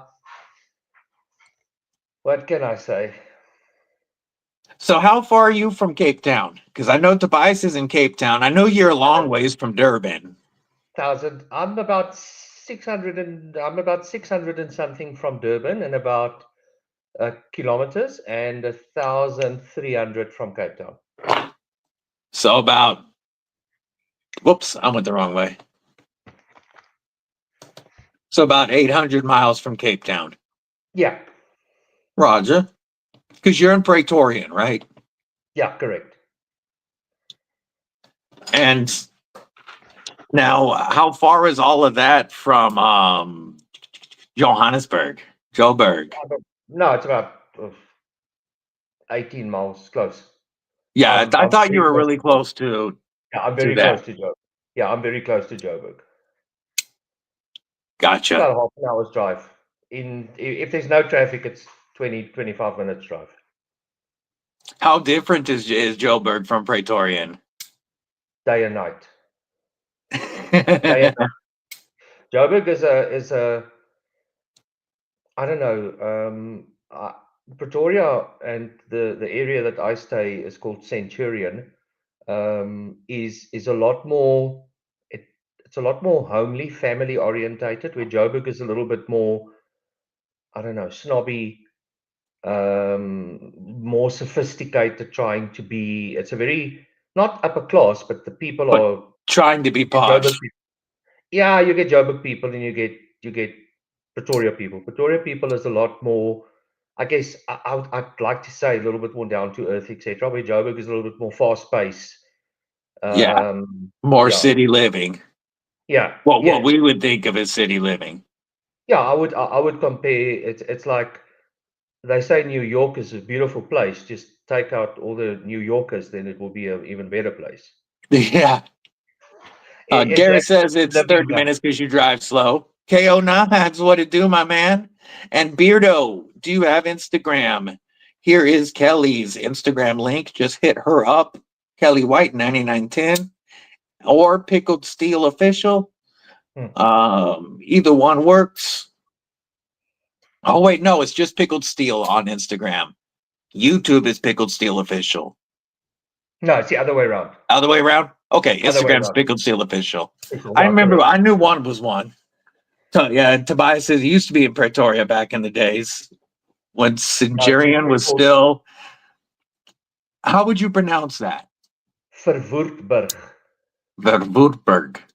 Yeah, so that is the Verwoerd was the surname of one of our presidents in the bad time before 1994 in the apartheid era. Gotcha. So that's Um, why they had to change the name. yeah, so they changed it to Centurion, but Centurion has grown. I mean, Centurion used to be a small little suburb. It's now massive. It's It's a massive instead of area, but being considered part of Pretoria or Johannesburg now, it's kind of considered its own place. yeah, the cool thing is that it's I don't know, it's a lot more family orientated. You've got a lot of it, but you don't have like real a city center. You've got a lot of suburban centers, not city center. That's the biggest difference with it. We've got a lot of malls and a lot of areas where there's a lot of shops, but it's more it it it reminds me a lot of um let me try and think. It's not a yeah, there's no main city center. It's shopping centers with suburban area around it, shopping center with suburban areas, etc. It's Gotcha. very different to a city feel. There's no skyscrapers or shit like that. Sure. Makes sense. Yeah. It's a Yeah, nice so you it's know that a nice that definitely would make it feel to me, you'd feel better than Joburg, where you have the skyscrapers and all the it's probably dirtier than than Pretoria, I would guess, yeah, as and I far think also as and say, yeah, traffic in say Joburg is say crazy. some of the activity. Yeah, and traffic in Joburg is just crazy. It's Yeah, because that's the most populous city, right? I think Cape Town is currently the most popular. It's definitely keeps on coming up in the top 10 cities in the world.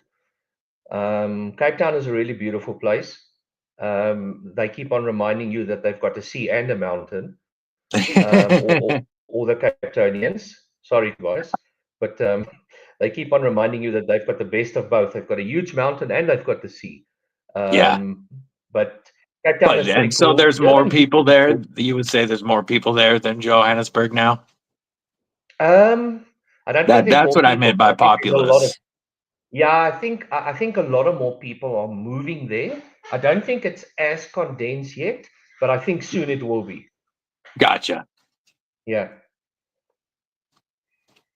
the Cape Town is a really cool place. It's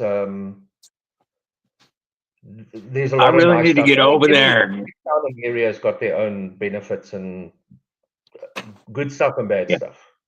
I really got to get over there and visit some of these awesome South African knife makers. Check out.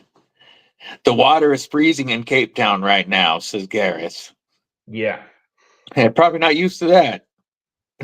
He Yeah, said, it's but not not city. shittery. No, it's not city. It's definitely freezing. And I think the one thing about Cape Town is that um Cape Town is renowned, especially certain areas, for great whites. It is Yes. shark water. It is shark water. Yeah, it's one of the biggest shark areas. Yeah, I won't really go swimming in there's certain areas where you can, but I think you take a big chance There's a lot of great white, and there's a lot of attacks in that area as well. There's every now and again you hear there's a surfer that was charged and all kinds of stuff like that. Yeah, So there's a reason it's one of the they love, most popular places for shark diving, like yeah, cage diving. yeah. When I go, get you a Springbok jersey. You want to swim in the ocean, go to Durban. Yeah. Yeah, kite surfing is actually, that's one thing I think they're on the Bloberg side, if I'm not mistaken. It's on the west coast side. There's a lot of that kite surfing. There's one of the guys that is an admin on one of my other groups. He does a lot of kite surfing there. But there's so much stuff to do. I mean, for such a small country, we actually got a hell of a lot of stuff that a person can do here. Yeah, Yeah, I mean, I love everyone that has the opportunity to come and enjoy it. Yeah, Tobias has just confirmed 5 minutes away from Blauberg. That's where a lot of the kite surfing happens on the. It's kind of on the west coast side. So if you look at the bottom of Africa, right at the bottom on the left hand side up there, that's where a lot of that kite surfing happens. That's just on the gotcha. west coast side. And Durban is more on the east coast side. So it's typically you've got your Indian Ocean on the right hand side, which is a little bit warmer weather, and then you've got the Atlantic on the left hand side, which is colder weather. So that's why the Cape Town weather is typically quite cold, but on the Durban side, the water is typically a lot warmer. Okay. Yeah. Beardo says, "Can bring some blood diamonds." Yeah, sure, no problem. I'll have to head up to Ghana and the DRC for that, which is about 6,000 miles away, but sure, no problem. Quite a ways north. Yeah. Well, Aldo, I always appreciate your time, my friend. Before we bring this to a close, does anybody have any questions, or is there anything that you would like to say to us? But I do always appreciate your time, my friend, and No, dropping, showing products off here. no, look, thank you. Thank you for the opportunity. I mean, I did reach out to you and you were kind enough to allow me to come on. Thank you. It's lovely talking to the Kripple Krew. It's lovely talking to you. And again, I mean, if you think about it, we've been busy for 3 hours and a huge chunk of it was about knives, but I think the rest of it, a lot of people we just chatted along. And I think that's what makes these lives for me also nice is we get to share some stories, we get to show you some cool stuff, and hopefully you guys get to see some of the things that you like or give me some feedback on what should I consider, what shouldn't I consider. And I know Mick is going to say definitely the premium warg, and I'll make sure that you get yours last, just to rub it in. But no, it's good to get feedback from the people that matter, which is ultimately your customers. And if you guys can give me guidance, I can make it easier for you guys, because out of all the stuff that I showed you tonight, I can choose what I send to the US. And if you guys tell me, then I will try and make sure that we stock with the products that you guys want. I see Jason is asking when's the Blixen going to be available. I'm Good to still see in you, talk with Jason. them. I'm still in talk with them around that. So I don't have an ETA yet, but it's definitely at some point we will do some stuff. I don't have a time yet, unfortunately. Yeah, I'm looking forward to it. I'm a big fan of Blixum, and you know, even though their pricing is phenomenal, they can only make so many blades. Exactly. And being able to get a production Blixum, so that everybody can experience it is going to be awesome. But before you buy the Blixum, you're going to have to buy one of these. Yeah, yeah. Get the DBL's Weasel. Comes in Yes, I 4 love that. colors. If you Yeah, I want to love go that. crazy, there's red and black. Yeah, I Orange. really like the Weasel. Yes, I love this. This is Awesome. But thank you again for the opportunity. Thank you for everyone and the questions. I think we answered a lot of questions during the live.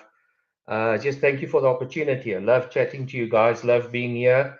And good luck for reaching that 2,000 milestone. I'm definitely sure you're going to.